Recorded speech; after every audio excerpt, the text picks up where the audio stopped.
Hey, it's time for Ask the Tech Guys. I'm Leo Laporte. Dick DeBartolo's coming up. He's going to show us a magic mattress with 90 fists. What? And I'm Micah Sargent, and I'm so excited to talk to a listener who needs help with their setup for a family reunion interview. Plus, when is 3 dumb routers, 1 router too many? It's all next on Ask the Tech Guys. Podcasts you love. From people you trust. This is Twit. This is Ask the Tech Guys with Micah Sargent and Leo Laporte, episode 1976, recorded Sunday, May 28th, 2023. 90 magic fists. Ask the Tech Guys is brought to you by ACI Learning. CIOs and CISOs agree that attracting and retaining talent is critical. With an average completion rate of over 80%, your team deserves the entertaining and cutting-edge training they want. Fill out the form at go.acilearning.com/twit for more information on a free 2-week training trial for your team. And by Lookout. Whether on a device or in the cloud, your business data is always on the move. Minimize risk, increase visibility, and ensure compliance with Lookout's unified platform. Visit lookout.com today. And by AG1 from Athletic Greens. If you're looking for a simpler, cost-effective supplement routine, AG1 is giving you a free 1-year supply of vitamin D and 5 free travel packs with your first purchase of a subscription. Go to athleticgreens.com/techguy. And by CashFly. CashFly delivers rich media content up to 10 times faster than traditional delivery methods and 30% faster than other major CDNs.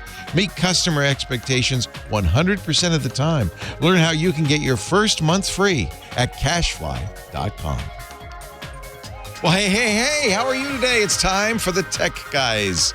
Ask the Tech Guys. This tech guy over here is Micah Sargent. And this dapper gentleman over here in the green is Leo Laporte, Formula One racer. This is Aston Martin green, and you see I have Fernando Alonso's number 14, and he signed it. You can't tell but his signature has an arrow. That's a very fancy signature. He's been in Formula One for more than a decade. He's had time to perfect it. I'm trying to imagine how long it takes to shade in the arrow tip at the end. I am an Alonso fan because he is the old man in Formula One. He's 42. Oh, wow. Yeah. Do they usually, the old man on this show, I should support the old man on that show. Do they usually stop sooner because of it's a young man's reflexes? Sport. Yeah, reflexes. Yeah, reflexes. Mine are already shot. Throw something at me and I'll catch reflexes it a week from now. Are shot? I'm kidding. That's pathetic. I don't know. Let's try. I saw before we get into it, I did see them do they do the tennis ball thing. Yeah. I wanted to try it. We should try that. I was a little bit worried that I was going to find myself disappointed at my reaction time. So I thought somebody holds 2 tennis balls, and then you put your hand. I put my hands on top of Leo's hands, of mine. That's it. And then he drops them at some point, and you have to catch them. I have to go underneath and catch them. That's a lot of reflexes. Yeah, we used to play that, just slap hands. Yes, yeah, but they do it with tennis balls. Did you know there's actually a professional or face slapping group? And they take turns slapping each other's faces. Arm wrestling wasn't enough. They had to take it to the next level. Petaluma, and people have had concussions from that. Yeah. That's a very poor sport. Yeah. Do not participate. Not for me. I've seen people severely injured because I, of course, watch face slapping. Clearly. In my spare time. I've seen people severely injured. Back in my day. Did you have a butterfly keyboard back in your day? I did. Yeah. So Apple is finally going to pay the settlement. But so this has been going on as all of these. There was a class action lawsuit. Mm-hmm. People who had their butterfly keyboard repaired wanted money from Apple. Apple said fine. They settled and said fine. And then a couple of people who never had their butterfly keyboard repaired said, well, what about us? Mm-hmm. We had to suffer with it. Isn't our suffering good for something? Look at my fingers. They don't even work anymore. To which the judge said, no, your suffering doesn't count. And so you're going to get the $50 million settlement divided among all the people who had to do repairs, which means you get $1.50 each. I don't know. I think it's actually more than that. It'll be decent. Did you watch the Ron DeSantis on Wednesday? We did this live on This Week in Google. his announcement, running for president in 2024. I tried watching it on Twitter. He did it on Twitter. We tried as well, right, Ant? Oh, you weren't there. You were on vacation. You lucky boy. Chris Messina and Mike Elgin filled in with Jeff Jarvis and me. And there was echoing. There were sounds. So it turns out, you might wonder why. Why did it not work? Because at its peak, I think they had 700,000 people trying to listen. But Twitter Spaces had done more than 1 million in the past. I was going to say, that actually doesn't seem as much. No, it wasn't that many. And in fact, they could only get about 300,000 in there. Then he was able to do his announcement. They had to kick people out and stuff. Wow. It turns out that Elon fired, there were 100 people on the Twitter Spaces team. He fired all but 3. And I guess those 3 didn't know how to fix it. So that's what happens. That's what happens. Wow. Speaking of shutting things down, Apple. Now I asked you about this before the show, and you didn't have an opinion. It didn't raise my blood pressure. Doesn't raise your ire. So Apple had a service prior to iCloud called My Photo Stream. Yeah, you remember that? Yeah. It was essentially kind of the stopgap before iCloud came along, where when you took a photo in one place, you could see it in all of the other places that you were logged in. So if I took a photo on my phone, I could see it on my computer. I could see it on my Apple TV. But what was weird about it is that after a period of time, those photos would disappear from your photo stream. You think of like a stream. It wasn't permanent. Yeah, you put a leaf in there. You can see it for a moment. It'll go away after 30. The last 30 days of images, up to 1,000. And then it was effectively using iCloud to do it, but you didn't have to pay anything for it. It was just a free service. Because it also downscaled the images. The resolution was less. The size was less. I think it was a nice service. Apple's killing it. It will stop June 26th, about a month from right now. Images will remain in the cloud for 30 days, and then it'll be dead, gone. Yeah, and the other thing that was kind of troublesome about My Photo Stream is if you used the photo stream, you essentially had to take the photos from the photo stream and tell it that you wanted them to also be saved in iCloud. And so if you didn't, then they would go away. It was confusing. Yeah, that's really reasonable. So they want you to use iCloud Photos. But and so I've heard some complain, well, I don't have the bandwidth for iCloud Photos. This isn't as good for me. Whatever. Just a little heads up if you're using the photo stream. Yeah, and that's something, if everyone out there is kind of going, oh gosh, what if it's probably the case that you're not, because after Apple introduced iCloud Photo Library and all of those features, that photo stream stopped being enabled by default. Yeah. So you literally had to go in and say, I want to use photo stream, and do it on multiple devices and opt back into it. Holy cow. Crazy. You probably aren't using it, but it's worth checking to make sure that you have kind of switched over to the other system. Now that I'm thinking about it, it sounds like it's a good thing that they're shutting this down. Yeah. It probably was confusing people. Incredibly confusing. Yeah. Okay, that's good. All right, then I'm not going to be mad. I'm not angry anymore. Good. I feel much better. I'm so glad. Okay, except the FDA has just given approval for Elon to put a sensor in your brain. I'm not going to do this. I just want to go on record. This is Neuralink, Elon Musk's company, because he wants to do VR, not with a nerd helmet, but with a implant. Actually, it would be initially mostly useful for people with various brain injuries, to kind of enable them to talk or to move things and do stuff. So that's cool. I think that's probably why the FDA has approved it. There have been issues. For instance, animal testing with Neuralink.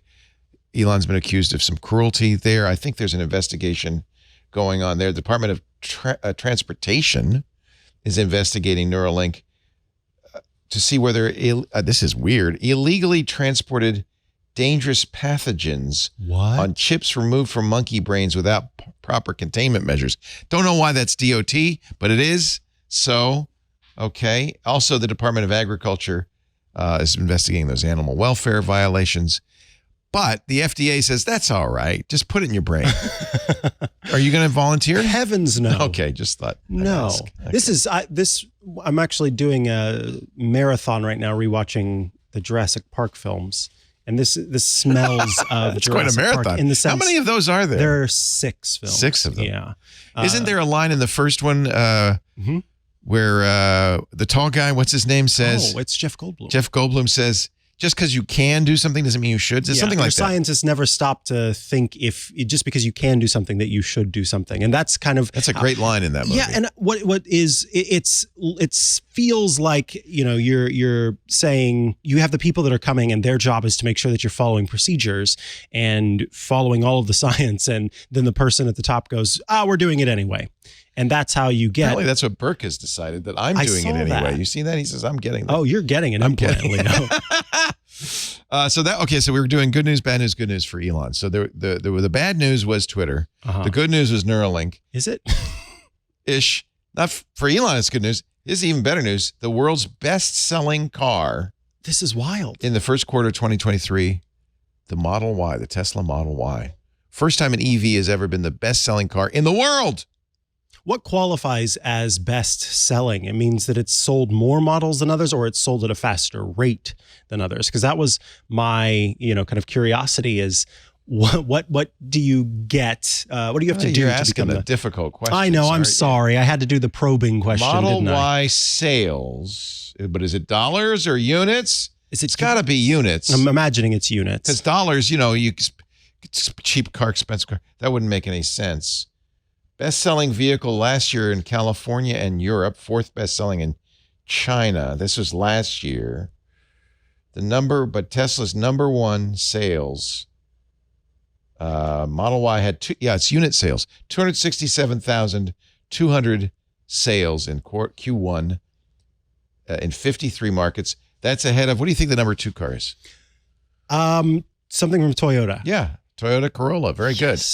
Toyota Corolla, 256,000. This is cool, though. We've got an EV that's taken the top spot. That means that, people more than ever are seemingly interested in EVs. Yeah. We have a very packed show today. Dick DeBartolo is coming up, and we have our new phone number. So I really want everybody to try this out. Last week, we got 5 calls in the last 5 minutes, which it was too many. We couldn't, so we had to put some people on hold. But here's the number. It's 888-724-2884. 888-724-ATTG. Of course, you could still use our Zoom, which is call.twit.tv. So just open your phone, open your browser on your phone, and type in call.twit.tv. That'll open Zoom or do Zoom in the browser. And of course, we also have emails. We have video emails. We have phone voicemails. It's like crazy around here. Thank you. It's gone crazy. ATG@twit.tv is the email. You see it at the bottom of the screen if you're watching the video. But the phone number is great because that means people who listen to the old radio show, who've been kind of, I think, disenfranchised because it's so complicated to use Zoom, now can just use a phone call. Now, here's what'll happen, though. It's a little weird. When you call in, you'll hear my voice saying, hey, hi, how you doing? And then we'll transfer you into the room where you'll start hearing the show. Mm-hmm. And then at some point, we hope we'll get to everybody. We'll go to you. And at that point, you unmute yourself by pressing *6. *6. You're muted when you go in. Otherwise, everybody would be talking. It'd be crazy. So you press *6 when we say hello, welcome, and so forth and so on. So you want to try a call right now? I have a phone call. Yeah, I see there's a phone call. I think Bernie's on the line. Let's try Bernie. I'm going to send him in. Now, once he's on the phone, actually, no, because we can take as many calls as we want. We can take as many calls. Bernie, are you there? I'm here. You pressed the *6. You pressed *6. Hey, Bernie, where are you calling from? Lakewood, Colorado. Lakewood, Colorado. Welcome. What can we do for you? Pardon? What can we do for you? Oh. What can I do you for, as they say in Lakewood? I have an iMac, a 2017 iMac, 27-inch, and it's 5K screen and so forth. Oh yeah, those beautiful 5K iMacs. They were so nice. Yeah. Yeah. And in any case, the in the 5K resolution settings, things are pretty small on the menu bar. Yeah. And also some of the other things that you look at.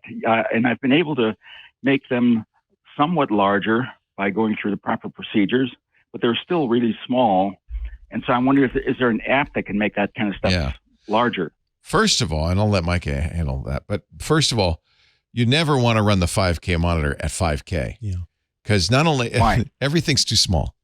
Everything's small. So if you go to the display control panel or system preference pane for the older Mac OS, you'll see that it says It used to say resolutions. Now it just says best for monitor.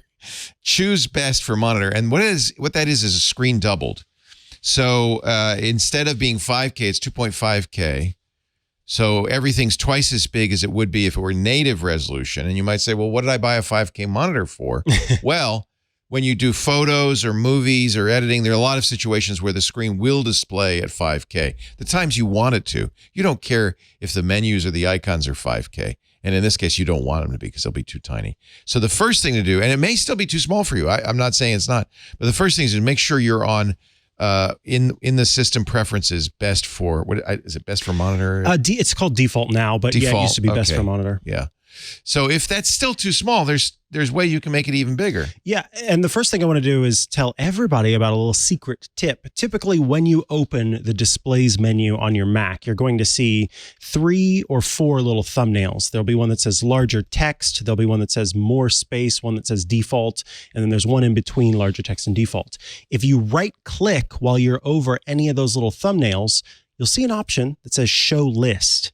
I recommend everybody choose show list because when you do, it will give you all of the available resolutions for the display.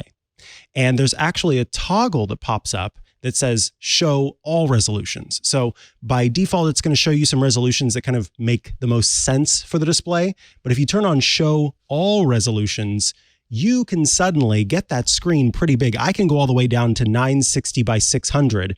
And everything would be giant. When I click on that, everything is gigantic. I can see everything on the screen. I could be very far away and still see everything on the screen. It's quite nice. So I recommend doing that first before you go with anything else. Start there. After you have tried to kind of switch it to that smallest resolution where the everything is bigger, that's where you want to start to employ some of the built-in technologies in the accessibility menu. We talked before about on an iPhone or an iPad using magnifier. There's a similar ability to see things a little bit clearer on your Mac. It's called zoom. And so in the accessibility menu, you'll see a feature called zoom. There are some different options. I'm not going to go through all of the options, but by enabling it, you can then set up keyboard shortcuts, or if you've got a trackpad, you can also use the trackpad. I like the double tap 3 fingers to zoom, and that's going to let you zoom in on any part of the screen. Now, it's a little bit different from magnifier on the iPad or iPhone, and that's why I like this more, because what happens with this is that it will actually zoom in on a portion of the screen entirely. It doesn't show up just in a little box.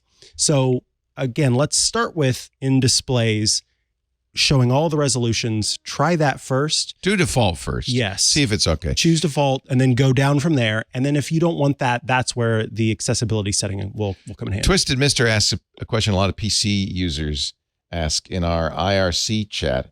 He says, harumph. On a PC, you can scale stuff.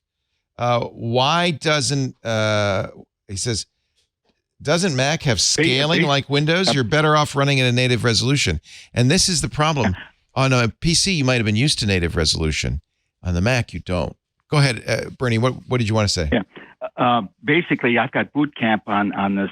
Also, you didn't mention and Windows. Everything is wonderful in Windows. Yeah. So make sure in the Mac that you're in default. Yeah, Windows lets you choose the DPI, which is, I guess if you understand what DPI is, dots per inch, you can, set it like at 96 DPI and that'll be legible. Mm-hmm. Normally on that 5K Mac, I always would run default because what Apple's doing is they're doubling the size of everything, except when you want that resolution, which is in photos and videos, as I said. And so that's Apple's way of saying, you shouldn't have to think about this. Just run it the way we set it up and everything will be fine. You'll get the native resolution when you want it, and you'll get bigger menus and icons when you need it. Having said that, they do offer you different scaling solutions, but I think what happens is people start messing with that, yes, and then it gets all messy. Best thing to do is just take the defaults, run it all in default, and see if you can see the menus and the icons and everything's normal, and that way you'll get the best of both worlds. Was that your concern, Bernie, is that you might be losing out on the 5K? Yeah, I was hoping there would be an app that would fix it for me. There is. I can give you an app. In other times, and apps for these other questions or other problems I had were available. I can give you an app. Switch Res X. I've used this on the 5K. This is hysterical. It gives you even more resolutions than Apple does. Yeah. Because Apple's trying to give you resolutions that are going to look good. Oh, what were you going to say, Bernie? I actually have that app, and I That's got how you that got in information trouble. from you. That's how you got in trouble. Because if you run it at 5K, yeah, everything's really tiny. And see, this is where you heard me not talk about an app. And the reason for that is because, to the best of my ability, I want to give people the solutions that are as close to the metal as possible, because I find that they provide the best experience. That's where I think that Zoom accessibility feature would come in handy for you, because it's temporary. It lets you see that part of the screen that you're trying to see and then go back to the resolution that Leo's talking about. It is, in effect, an app. It's just built into the system. It's not necessarily that we need to have some third-party solution if the features are built into the system. Yeah, you used to need Switch Res X. That's an old recommendation of mine. You're a longtime listener, Bernie. I love that. I think that you can get in trouble with Switch Res X. I used it when I first got a 5K just to see, well, what if I run it native resolution? And you were right. You can't see anything. So even when you're using Windows, you're telling Windows to probably to double, which is normally what you want to do. Ideally, you would do it in factors of 2, because then it doesn't have to do aliasing to get, you don't get jaggies. So, you know, if the nominal resolution, I forgot what 4K is, 20 by 2160 lines. If that's the nominal resolution, then half of 2160 would be what you would want to do, which is, what is that, 1080, right? Yeah. And then half of 1080 would be the next one, which is what, 540. And then half of that and half of that. Those would all give you a kind of a better picture than doing a third or an eighth. Apple will give you a third and eighth on this. The scaling. They are there. Yeah. Per that suggestion that I made. And I want to point out, thank you, Scooter X, for that reminder. Also, in that display accessibility menu, there is an option to just change the menu bar size from default to large. Yeah, you could just change that. So you could also just make that menu bar larger if your biggest concern is the menu bar itself. I did that, but it doesn't make it that much larger. My bet, Bernie, is that you used Switch Res X back in the day and you screwed it up. so you're probably right. So go back. I can't remember what the default is. I think the default is half, which is 1080, and I can't remember what the width is on the 5K. Because 5K, it's going to be something slightly different. If it were 4K, you're right. 4K is 2160. You're right. It's 5K. Yeah. So whatever it is, yeah, I think it's 1800 maybe, or 1620. I can't remember. Any event, ideally, it might be too late for this because you've messed with it so much. You want to use the default, and I think for most people that's fine. If you have low vision, of course, why it's an accessibility. It's for people with low vision who want to make a bigger menu bar. So if you have low vision, yeah, you may want to make it bigger even. Yeah, if you've got that Switch Res X installed, if you uninstall that first and then go into just the display menu, it says which one is the default. So you can just choose the default. Start there. I'll try all of your suggestions and let's see what happens. Yeah, always go default. We'd love to hear how that works out for you. Here, Scooter X is always on the money. He says the default on a 5K is 2560 by 1400. 2560 by 1400. That sounds like 5K. So maybe you, well, I don't know. Try that. See what happens. You don't want. Great. Well, yeah. You got a great Mac. I gave up all my 5K Macs. I'm sad because I wanted to go get off the Intel platform. But that monitor is fantastic. Yeah. Hey, great to talk to you again. I'm happy with it. Okay. Anyway, thanks again for all of your help. Oh, my pleasure. Okay. Always a pleasure. Thank you for calling again. Good to get the old timers on. Whoops. Bye means I hung up on him by accident. Sorry. Let's do a quick break. All right. So I can feel bad for a little while. And then we'll take the next caller, Dick DeBartolo, coming up at noon, right? Yes. Is that right? Yes. We have our show today. In fact, our whole studio brought to you not by Aramco or Cognizant. Just my shirt is brought to you by Aramco and Cognizant. The show today brought to you by ACI Learning, and our studio brought to you by ACI Learning. We love ACI Learning. You may know the name IT Pro. They merged with ACI Learning a couple of years ago, and it's twice as good as it was before. Now they have IT Pro, Audit Pro. They have a much expanded. Thanks to ACI Learning, the days of boring, archaic training methods are finally over. Lack of meaningful impact shows up as low engagement, right? People go, they take and they're just not, they're bored. They go make a sandwich, right? But that means less than optimal performance. Your team deserves and needs to be entertained while you learn. And that's one of the things IT Pro and ACI Learning do so well. On average, in the industry as a whole, only 30% of people complete the video. 30%. That means 70% just get bored, they fall off, they go away. ACI Learning, 80%. 80% of people who watch ACI Learning's videos finish them. That means it's more engaging, it's more fun, and you learn more. It's the format IT professionals want. And what a great time to be an IT professional, because there is a massive shortage. You know that if you operate a business, your team, it's hard to fill those jobs. 94% of CISOs and CIOs agree that attracting and retaining talent is increasingly vital to getting the job done. ACI Learning is great for you if you have a team because it helps you retain your team. It also helps your team thrive. You're investing not only in your team, but in the security of your business by keeping their skills up to date. 7,000 hours now of content available.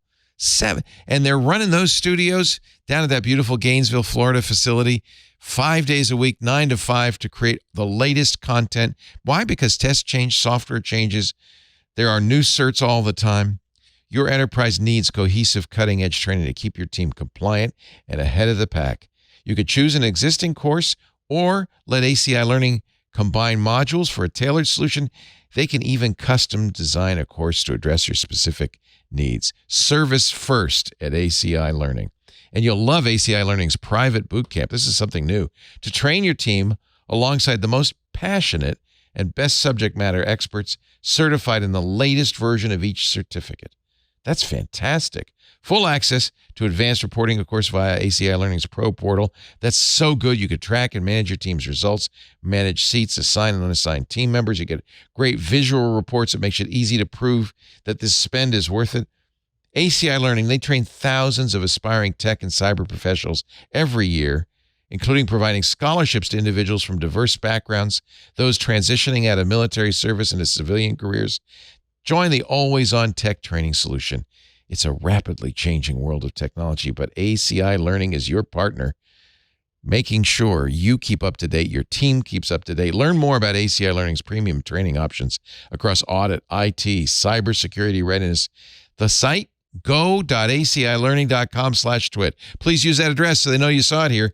Go.acilearning.com/twit for teams of 2 to 1,000. Volume discounts start at 5 seats. That's all. Fill out the form at go.acilearning.com/twit to learn about a free 2-week trial for your entire team. MSPs love this too, to keep their team up to date.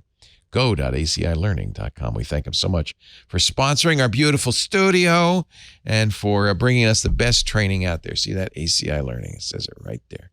Thank you, ACI. What do you want to do next, Micah Sargent? I think let's go to the Zoom calls. We got a Zoom call. We got a Richard on the line. Because we want to see some video. That's what you wanted, didn't you? You want to see a picture. Yes, let's see. We're going to get to Susan, too, in just a second. Stay on there, Susan. I see you. Richard, are you there? Are you there, Richard?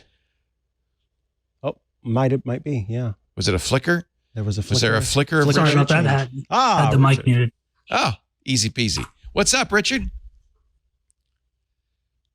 My main question is around certificates and in perfect timing in interorganizational security. I understand the importance and significance of having TLS certificates. TLS certificate. Oh, that kind of certificate. Okay, browser certificates. Yes. Yeah.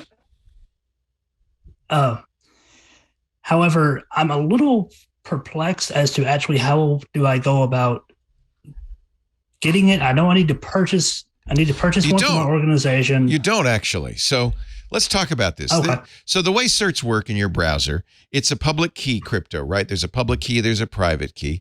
Every site you go to these days should be using encryption, TLS. And you'll know because it says HTTPS, and there's a little lock, or now they've changed the lock on some browsers to people in a sleeping bag. I don't know why.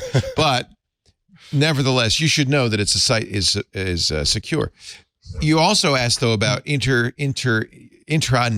inter-organization, stuff like that. You still want to have security. What we do, so for instance, let's give you an example. There's a couple of kinds of certs. There's a specific cert for a specific domain, and then there's also wildcard certs. Now, for a specific domain, you could go to DigiCert or GoDaddy or any number of certificate authorities and buy a cert. They only sell them now for a year. They used to sell them for 3 years for security reasons, because it's hard to revoke a cert. They're sold it for a shorter period of time, but you can buy 3 years and then just kind of renew it automatically, but not fully automatically, but renew it. The single cert, though, the best thing to do is the free certs from Let's Encrypt. And many sites, many places that you might want to have a cert for will have an automated system. I run a script, for instance, on my website that automatically every 3 months, because Let's Encrypt only lasts 3 months, every 3 months updates its certificate. So it's always secure and it's free. You may also do that on a Synology NAS or a NAS. If you have a NAS that's open to the world, you definitely want encryption turned on. So your Synology NAS has a setting for generating. You can get a real cert from a certification authority. Let's Encrypt counts. You can also do, and Synology will allow you to do this, a self-signed cert. That's the cert you get when you go there in your browser that says, this site is not necessarily safe. Are you sure you want to go ahead with this? You get the warning. Now, you may not mind that on a NAS, for instance, if you're logging into a network attached storage, because you're logging into your server. In fact, you even can in that browser say, yes, accept that, and from now on, that cert is good in this browser. You can kind of authenticate it and say, I don't want to see that warning ever again. So then there's the final kind of cert that's the most expensive is the kind we get for it's twit.tv, which is the wildcard cert. The wildcard cert means you can have, for instance, when you call our Zoom, it's call.twit.tv. So we have twit.tv, but we have a wildcard that can be anything in front of that. And all of those are automatically certified. That's more expensive because you can have basically an infinite number of sites. We do, we have a lot of, if you go to club.twit.tv, that's to sign up for Club Twit, things like that. So that's a wildcard cert. Those are more expensive. And then there used to be, and I don't know if this is still around, there used to be an even higher level of certification where they authenticate it. They call you. It used to be browsers would show that as green. We've talked about this on Security Now. In fact, if you really want to get into the weeds on certs, Security Now has a number of episodes in which Steve talks about that. You can just go to grc.com and search the transcripts for TLS or certification or certificate authority. You'll see he talks about this a lot. These higher level certs, they actually call you. I can't remember if this is what we use. They actually call you to verify it's you. It's called the enhanced certification. And that, if I were a bank or a e-commerce site, I might want to have an enhanced. Most of them do, because then it's like even more sure that you're visiting the site that you think your site is. Because they call up and say, "Are you really Leo Laporte?" "Yes, I am." "Can you show me your driver's license?" All of that stuff. They go through extra steps. Actually, it's not really that good. So that's kind of the rundown on certifications. They're giving you a private certificate and a public key that people can then verify. They have the public key in their browser, and then they go and they verify, and you say, "Yep, that's us. That's us." Okay. Does that answer your question? Yes, it does. Although I do have indeed one more thing clarified. Sure. When I get the Open SSL cert. That will be the main cert. The subordinates, basically everything cascades down. That's right. If I want to implement, say, email encryption, I can do that through. That's right. Once you have you have your domain certified, that will cascade down. Now there are other authentication systems with email, like DKIM, you know this, and SPF and stuff. So those are an additional layer of security that's a little more complicated. I let Fastmail, our sponsor Fastmail, handle that for me. But I do have, so for my website, leo.fm, I have a Let's Encrypt script that runs. It does it automatically. It's totally free. That is now getting a certification for leo.fm. That covers anything, including email to leo.fm. And it's all certified. It's not encrypted. The website's encrypted. Email's not, but it's certified. You know, they can verify that I am leo.fm, in other words. Okay. Say, for instance, my company's Microsoft 365 instance. That's an interesting question. That would be a separate separate certificate. I think it's like an X509, or maybe I'm looking at the wrong thing. That's interesting. I am not an expert on that. If Russell, our guy, were here, he could tell me how to do that. You would, of course, still get a certification for the top level to domain, right? mycompany.com. Yep. And I believe you get an X509 certificate that you can then apply. I believe you can get that from the certificate authority. Yes, but I'm not sure, to be honest. I've never done that. So that's a good question. That's a question. Probably you're doing your own IT. This is why I have Russell. Russell's the wizard. Pretty much, I'm helping out a local high school, and that's nice. Security is very lax. Everything is just unencrypted, and it's bothering me. I don't blame you. But for instance, the site.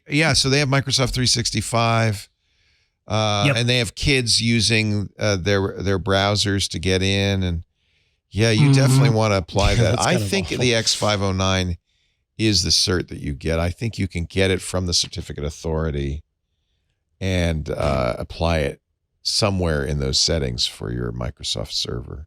That is a question I do not know the answer to. If somebody knows, if we got somebody who's used to running this, Ant gives it the seal of approval. but his seal of approval means good for helping the high school, which I agree. Thumbs up on that. Yep. But I don't know if I know enough. This is the problem, you know more than anybody at that high school knows, but you're still in a little mystery about what am I doing here? I'm not sure. I'm not getting any help from the chat room. Let me ask Russell next time I see him. I see him every week. He comes by. He's our MSA. I'm sorry, MSP. He is the guy who sets this all up for us. I initially in the early days, I set up the certificates for Twit.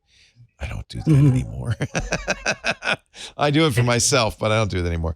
I don't know if Let's Encrypt would be right for the school, but the good news is certs have gotten less expensive. I think what you go to is I used to go to DigiCert. I really like DigiCert. Steve uses DigiCert. But Russell said, GoDaddy's cheaper. And as much as I hate GoDaddy, cert's a cert, doesn't matter. And so we save money by going to GoDaddy. But if you go to DigiCert or GoDaddy and look through the menus, there will be information about what you do if you want to get a cert for your M365 instance. I think as part of getting the cert, you'll get the thing that you need, that X509. All right. Hey, actually, Leo, I would like to thank you for your years of service. I've been listening to Twit since the days of the Microsoft Zune. Oh my! Somebody found a video we made of when you remember they said you could squirt your Zune songs to another person. Yes. Somebody saved a video, just recently posted a video of that somewhere in our forums. Hey, I really thank you for the kind words. I blush. Yes, sir. I'm not very good at taking compliments. I've learned a lot. Thank you. We're really grateful to you and to all of our listeners all over this time. I mean, our mission really is to support you and make it so that you can do the things you're doing, for instance, for your high school. So thank you for paying it forward, and thank you for letting me know, because it makes me feel good.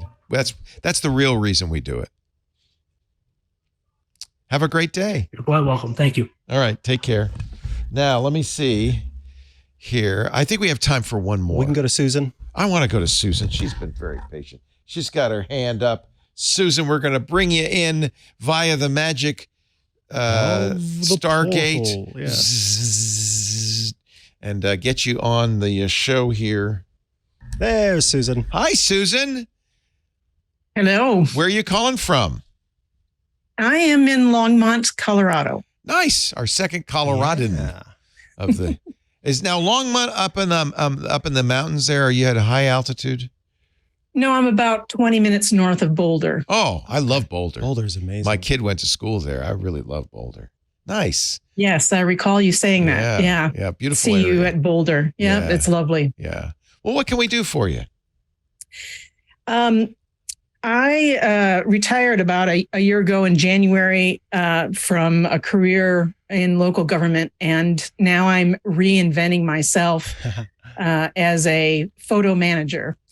And I recently got a request from a friend, longtime friend, to come and photograph their family reunion. My friend is turning 80, and she would like me to just capture the weekend of events. And then I suggested to her, because I always want to provide more, wouldn't it be great to capture their stories? So I used to live on Maui for about 12 years. Wow. So she's paying my way back there to capture all this. And I said, why don't I interview you and your siblings, and you can tell me what it's been like, to grow up on the islands and whatnot. So my question has to do with the best way to capture these videos while I'm there. And I've got two cameras, a Nikon D500 and a D850. I haven't decided which one I'm going to take with me yet, but I'm wondering if I need like an ATEM Mini and perhaps a video assist to help me see very clearly what I'm capturing, save it on a SD card perhaps, and or do I use the ATEM Mini with OBS Studio and capture it right to my MacBook Air? So I'm just trying to plan ahead. I have played with the ATEM Mini in my previous career, but it wasn't a lot. So I have the basic idea of how that all works. This is exciting. Amazing. You're such a good You actually got me friend. tearing up. Yeah. Yeah. And what a great project to get these people. You're not going to do a multi-camera shoot though, right? You're just going to have one camera. I would like to bring two cameras. I also have a little Sony A6300. So I just want to capture that. And I have a lapel mic, and I also have a stick mic that can go on one of the cameras. So you're going to do this TV style. You're going to have a picture of the person you're interviewing, a shot of you, maybe a wide shot of the two of you, and then later, I don't need to be in it. Okay. So I want to have this where, I pose them the questions, and then maybe they repeat the question for the camera. Yeah. And, maybe I have a long shot, maybe I sit all of the siblings on a couch and have a wide angle fun. and then a zoom or something. I'm concerned that because you're doing it all yourself, you're not going to have an assistant for this, right? Not unless I can grab somebody while I'm there. Yeah, I'm concerned that the switcher is going to take your concentration away. The ATEM Mini is a switcher. So you have several cameras and you can switch. My real concern on that is you're paying attention to that. I know, as somebody who switches his own show sometimes, in fact, in the beginning, all the time, that it takes a little bit of your attention away. Now, I've gotten so I can do it, but I think for this, you want your full brain focused on what they're saying, what you're getting, what you're thinking. So my suggestion is not to use the ATEM, not to worry about, because the reason you do as a switcher is so that you can get something that's done. Yeah. At the end of the interview, it's done. And what I would suggest is you record on all the cameras, ISO. That means they're each recording their own thing the whole time. Then at your leisure, you get home, you fire up Premiere or Final Cut, and you've got the tracks, and now you do the switching. Mm-hmm.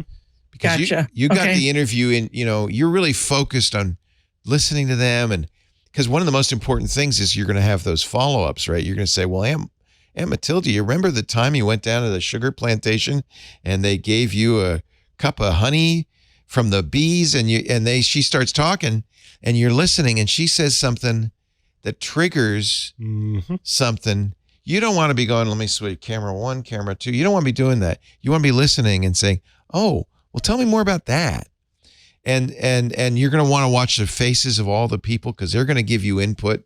When Aunt B's about to tell that story, she's going to tell the story. You want to know. You don't want to be going, there's that camera 1, camera 2. So record all of them, right? I agree, 100%. Now, this means more work for you in post. No, and I get that. Yeah. But that's better, in my opinion, than trying to And do what it all about the at video once. assist? Would that come in handy at least on one camera? Yeah, so all the cameras have a way of seeing what you're seeing, right? So I don't think you need a video assist. I have a video assist. I rarely use it, right, Ant? It's really for a director sitting there to see what the cuts are, but you're not cutting. Yeah. So you're going to be able to see what each camera's getting, and I would suggest you set that all up ahead of time. Yes.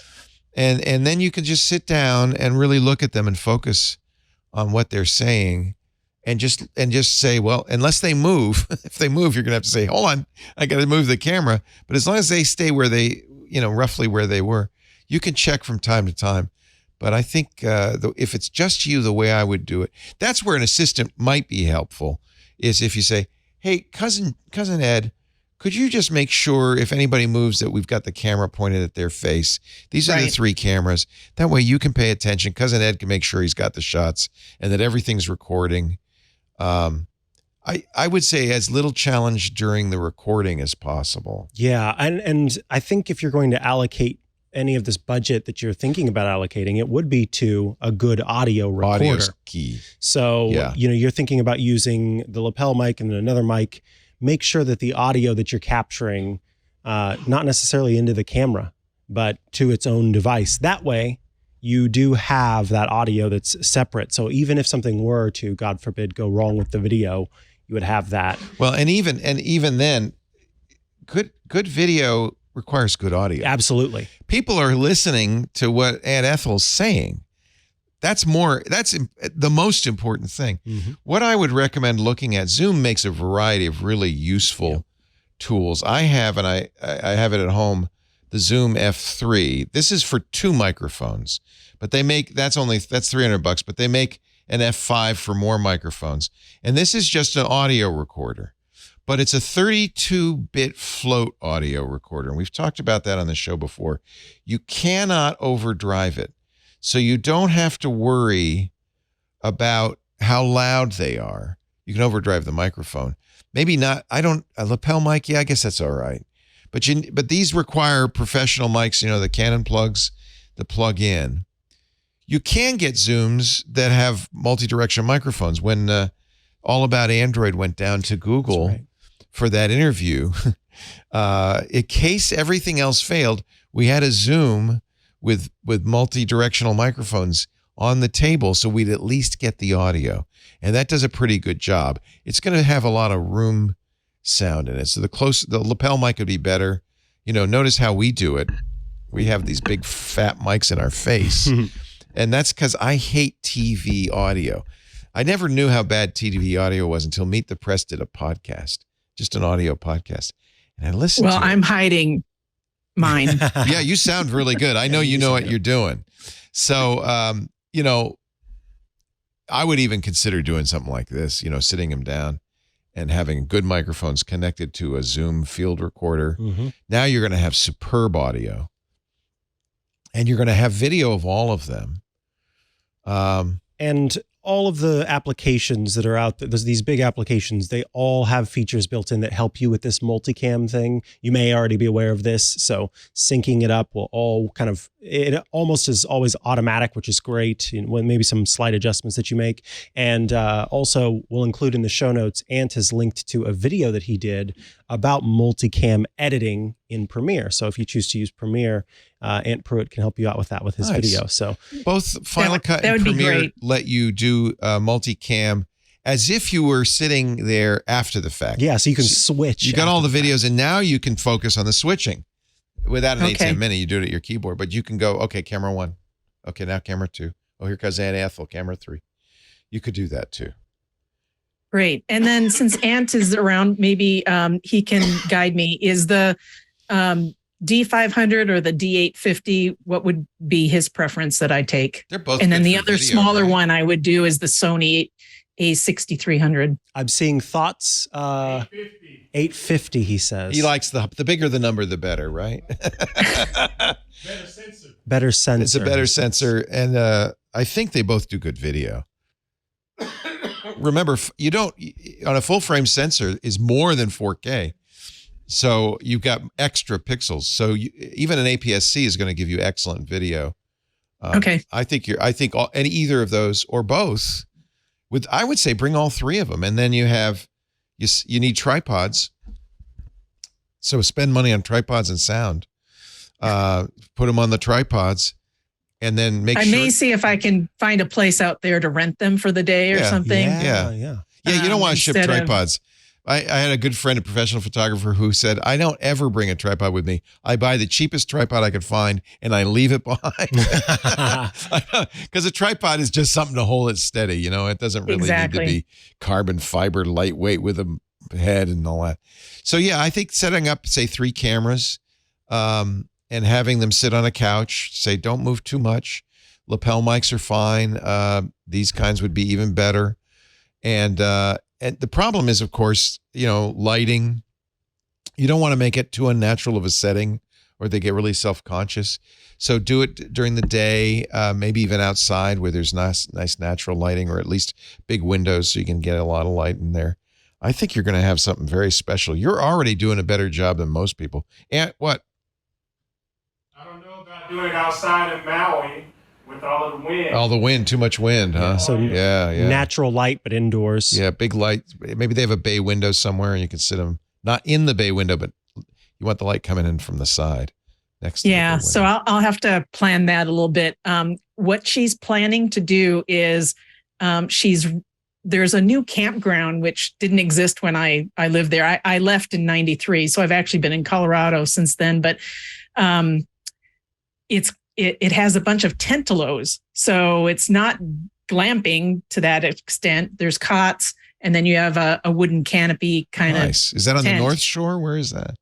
In Olawalu. Oh, nice. So it's in between Lahaina and Ma'alaya. So really nice. Maui is. Oh yeah, Maui. I was thinking Oahu. Maui's fantastic. Yeah, and Lahaina. I love that area. Yeah. So it's going to be a new experience for me as well. But she's renting 11 of them and bringing all her family together, and so it's going to be amazing. I just can't wait. Nice. It's going to be awesome. Look at Zoom. Ideally, you'd like a separate audio track for each person, separate microphone for each person, and a separate camera for each person. And then now you get to completely control what you get after the fact. In fact, you can silence everybody else or you could turn them up if they're laughing. You can really control the thing. That sounds wonderful. It sounds really great. Okay, well, good. I was a little hesitant to take my 850 just because I use it in my camera scanning setup for my photo management company. So that's your work camera. That's a good camera. That's my work camera. Yeah, very good camera. So when you say photo management, you're talking prints of art and stuff, or? No. So I help people do a lot of things as far as organizing, maintaining, digitizing, archiving, backing up their photos, whether it's a print collection, negative slides.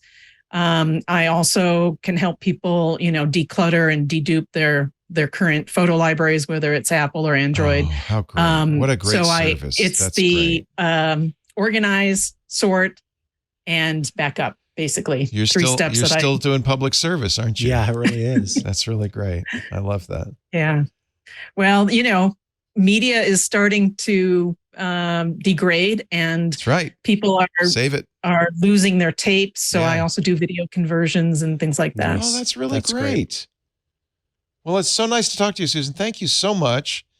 Thank you. You want to give out your are you interested in more clients? You have a website you want to promote for people in Longmont? Yeah.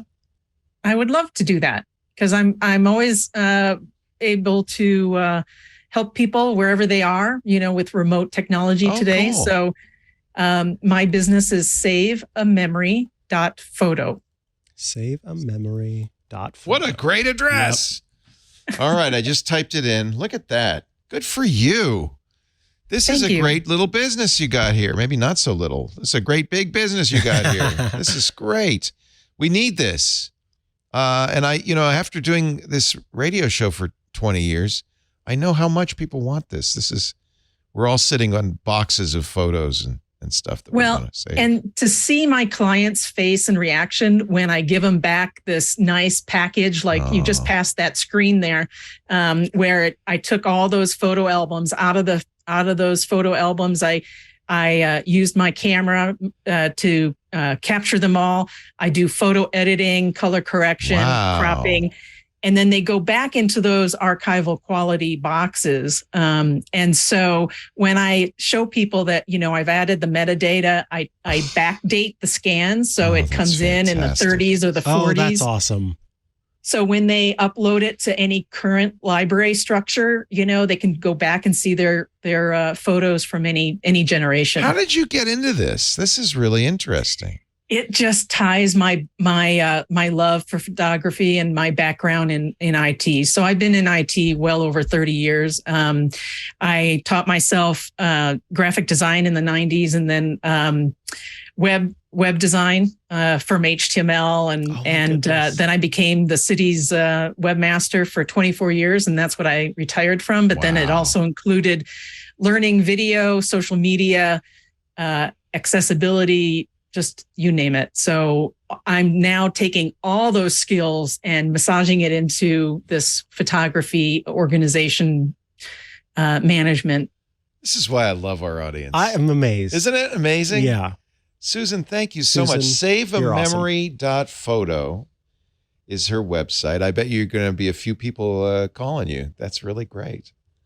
Thank you so much. I've been watching you since probably 2007 or 8, whenever you got started. Nice. So, well, I got started in 1883, but you got some photos from back then you could send Susan's way. We did, my sister and I did this with our family photos.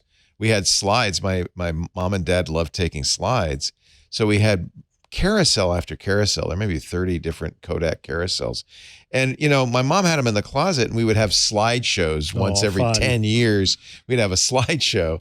So I said, Mom, can I please take them? She said, no. Finally, my sister came over. She said, I'm taking them.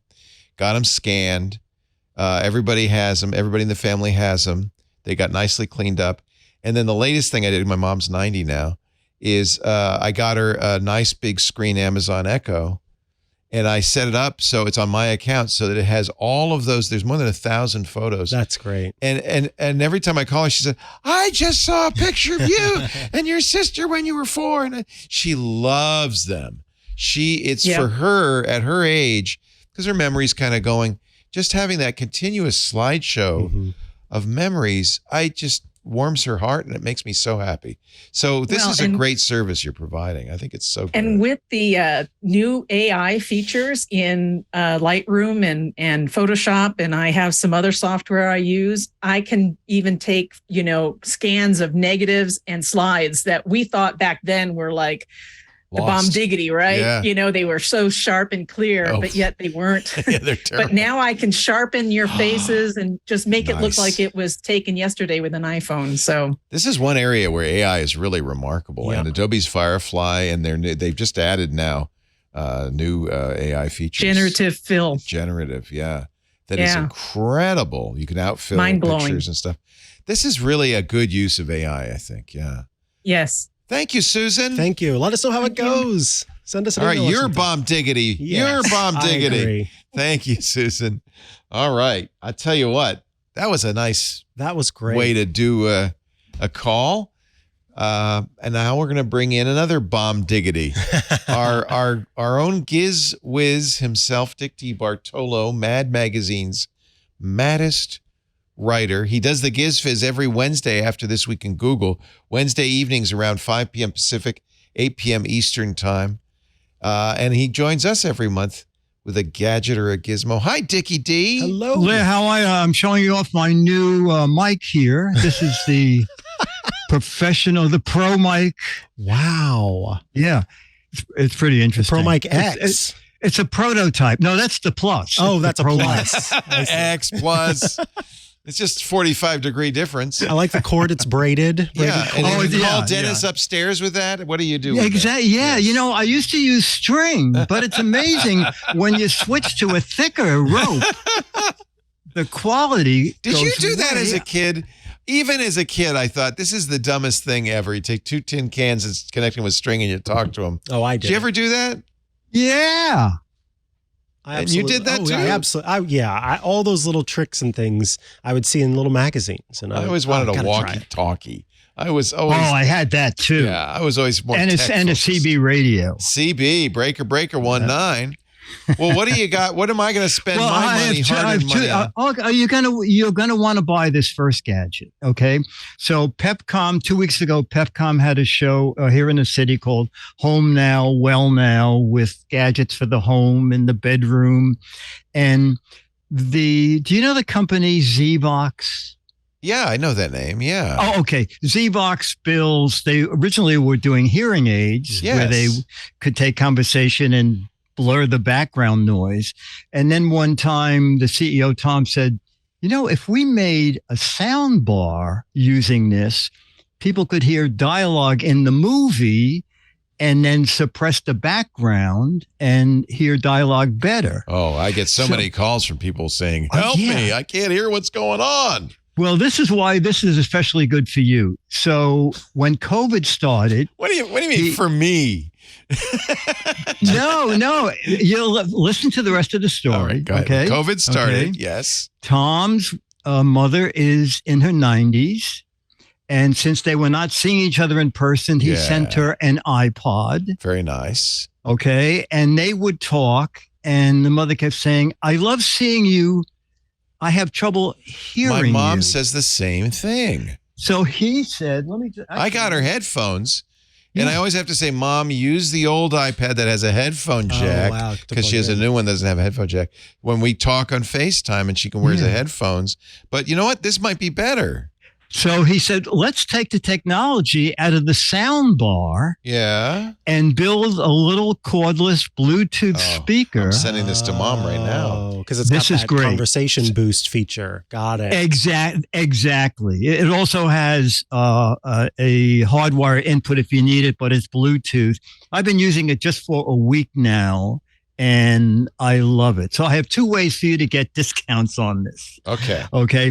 It's $99. However, right now, if you buy it, you can get free earbuds with AccuVoice built in or headphones. Both of them will be $99. Or you can wait till June 1st, and on their website only, it's going to be $59.99 Oh. for the speaker itself. Oh, I'll just wait a couple of days. That's good. Not far away. Yeah. And also, Tom told me that Home Shopping Network has it on their website for $65 plus some shipping. So it's called. So you pair this via Bluetooth to your device, your iPad Yes. or whatever. And it's a speaker, but it's a speaker Yes, that focuses on the voice. Yes. And a built-in mic. So you just. Okay, so it's like a headset, but speaker instead of the headset. Yeah. Exactly. So when your phone rings, this rings, and then you don't have to pick your phone up. You just talk through this. Oh. So it's kind of like a conference phone. but Yeah. just smaller. The Amazon listing says it's the ZVOX AV70 speakerphone with hearing aid technology, microphone, conference speaker, rechargeable battery, wireless Bluetooth connectivity to listen to movies and music from tablet, iPhone, laptop, or TV. Would you say that's accurate? I would say that that's accurate, Okay. but don't buy it there if you want the discount. No, I'm going to save $30. Yeah. Yeah, no. Yeah. Absolutely. It saved $40. I think 40. it's $59.99. Your math is better than mine. Yeah. Very good. Very good. Now, the other thing, I'm just telling you this because you're not going to run out and buy this. There was a company there called Bryte selling the $7,000 mattress. Okay. Wow. With 90 pods inside. Well, if it's got 90 pods, I'm in. What do the pods do, Dickie D? Well, it will, as you shift around, the pods can level your body back out again so that your shoulder doesn't hurt or whatever. It can do a bit of lifting if you start snoring. Oh. It said that there's a third-party app that you can use that will tell the mattress when to start lifting your body. You can fall asleep to sounds, and if you want, the mattress can also make motions that match the sound. Okay. Oh, wow. So Wait a you're like minute. on a wave in the ocean. Wait a minute. Yeah.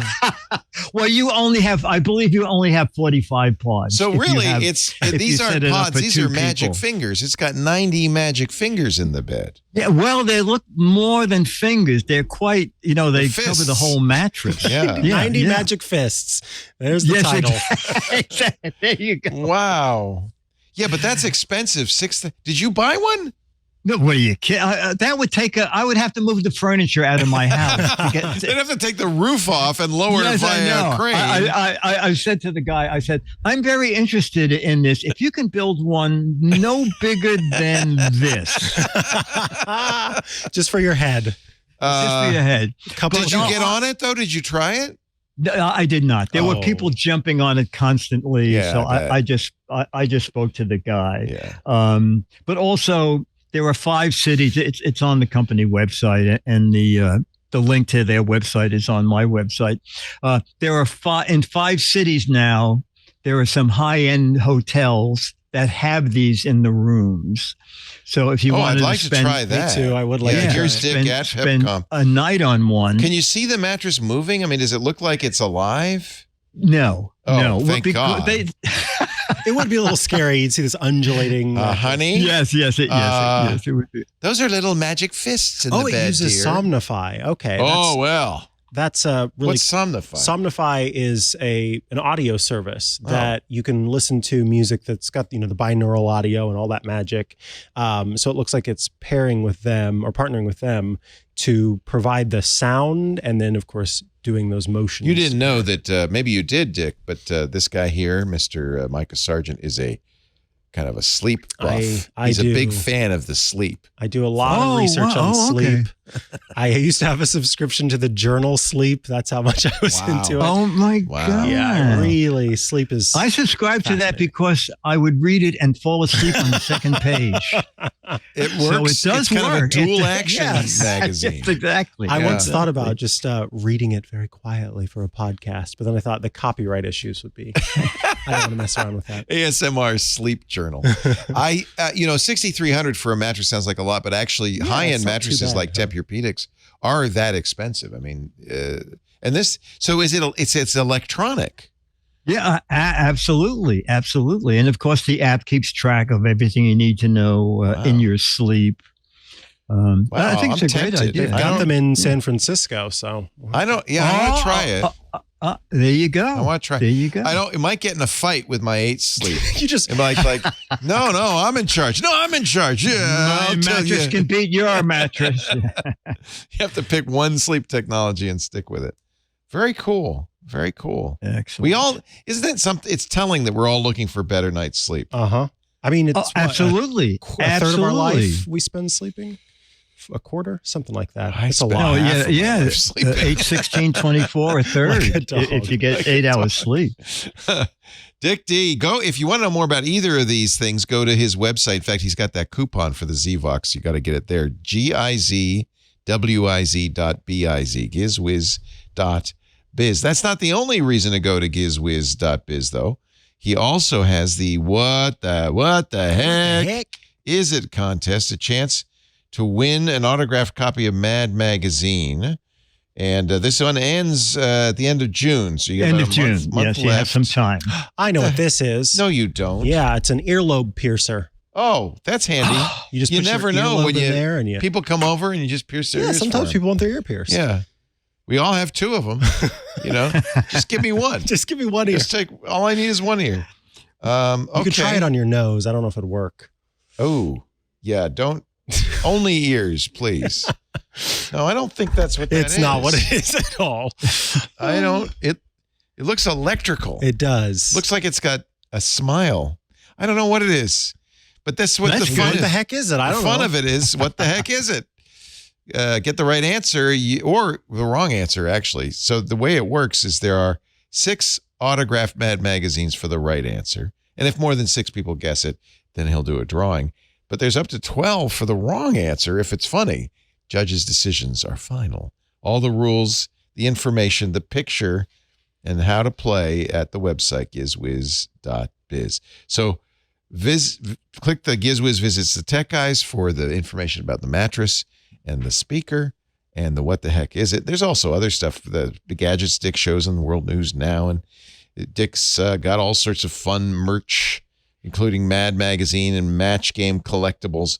And there's a link there also to his fabulous show, GizWiz Show with OMG Chad at gizwiz.tv. There's a ton of stuff.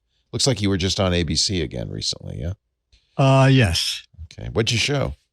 Let's see. Last time, I can't even remember. I could go to the website and find out. Yeah, exactly. Shall I check for you?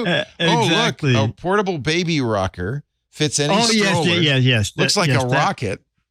Okay. Yes. Then to go along with that, whoosh, which is 8 sounds of whooshing. The whoosh. The whoosh, a pepper mill. Ooh, this looks good. Oh. Ooh. That's clever. Yeah, Peppermill, because you say. Yeah. You had me at mill. 2 for the barbecue. Look at that. They look like fish skeletons, but they're not. You're doing all sorts of fun stuff. It's a summertime gadget thing. That was summertime. Right now I'm doing, next time it's outdoor gadgets and then gadgets to make your life easier. Oh. So I started doing 2 spots at one time. That way you only have to go in every other month. Because it is the middle of the night, right? Yeah, exactly. Oh, well, middle of the night's good for me. He stays up. He's a that's night because you don't have the 90 magic He needs fists. the mattress with fists. Yeah. exactly. Thank you, Dickie Thanks D. so much. Okay, buddy. Gizwiz up is. Thank you. Good talking to you See you guys. See you Wednesday. next month. Bye-bye. Okay. Bye. Oh, see you Wednesday. Yeah, I see you Bye. every week. Okay, Yeah. bye. Bye. Yeah. Don't forget. Our show today brought to you by Lookout. Look out! Look out! If you're running a business, you're probably a little jumpy right now because life is scary out there in the real world. Business has changed forever because people, and your data with it and your computers and your phones are everywhere. The boundaries have disappeared to where we work or even how we work. That means your data is always on the move, whether on a device, in the cloud, across networks, could be even down at the local coffee shop. Well, now that's great for your workforce, but it is a challenge for IT security. Lookout helps you control your data and free your workforce. With Lookout, complete visibility into all your data and where it is so you can minimize risk from external and internal threats. And of course, it's great for ensuring compliance too. By seamlessly securing hybrid work, your organization does not have to sacrifice productivity and employee happiness for security. Plus, Lookout makes IT security a lot simpler. Nowadays, IT has to work with multiple tools, and they got to get it all to work together. That's just too complex. Frankly, the more complex your IT security is, the more likely something will slip through. That's why you want Lookout. With its single unified platform, Lookout reduces that IT complexity, giving you more time to focus on whatever else comes your way. Good data protection shouldn't be a cage. It should be a springboard, letting you and your organization bound, boing, toward a future of your making. Visit lookout.com today to learn how to safeguard data, and secure hybrid work, and reduce IT complexity. All three with Lookout.com. That's Lookout.com. We thank him so much for supporting Ask the Tech Guys. Thank you. Lookout. Do we? I think we have emails. We do. What should we do, John Ashley, producer man? Push. Should we do a voicemail? Voicemail. Our number, 1-888-724-2884, is good all week long. Yes, it is. If you call during the radio show, during the, what do you call this? The show. The show. If you call during the internet show, we'll put you on hold and get you on the air. But if you call during the week, you can leave a message like this. Hey, Leo and Micah. Paul here from Brooklyn, New York. Okay. Quick question. Yes. I just purchased an apartment here in Brooklyn after being here for almost 20 years. And the apartment doesn't come with an oven. And before I put one in, I wanted to get a countertop oven. And I liked the June oven, but they don't seem to be for sale anymore. I believe they were purchased by Weber. I was wondering if you knew anything about them and if you had any other recommendations for a smart countertop oven, possibly one that could bake bread. All right, bye. I'm so glad, Leo, you're here because you like all these funny, I've had two silly, in my life, goofy. 2 different June ovens. Yeah. I have the latest. I think they're still for sale. JuneOven.com. So the idea of this is it's an oven with Android, a toaster oven, but it's got Android built in, and it's got a camera in there, and it's got little scales in the feet. It's got a little probe, so it's a smart oven. Oh, they're sold out on the site. All 3 models are sold out. Oh, I'm sure they'll get more. Yeah. I had to wait. They're expensive too, although the prices dropped considerably from when I bought the first one. First one was $1,500. I think the last one I got is half that. But now here's a cool thing about the June. It does a lot of stuff. It's not just a plain old toaster oven. They have fans in there, so it can be a convection oven, which means it can also be an air fryer, because that's all an air fryer is a convection oven. But they have you can get special grids to hold the food, and like if you had nuggets, you put the trays in and the things with the nuggets in the thing, nugget tray, and then it blows the air around. I see you can even make like dried fruit.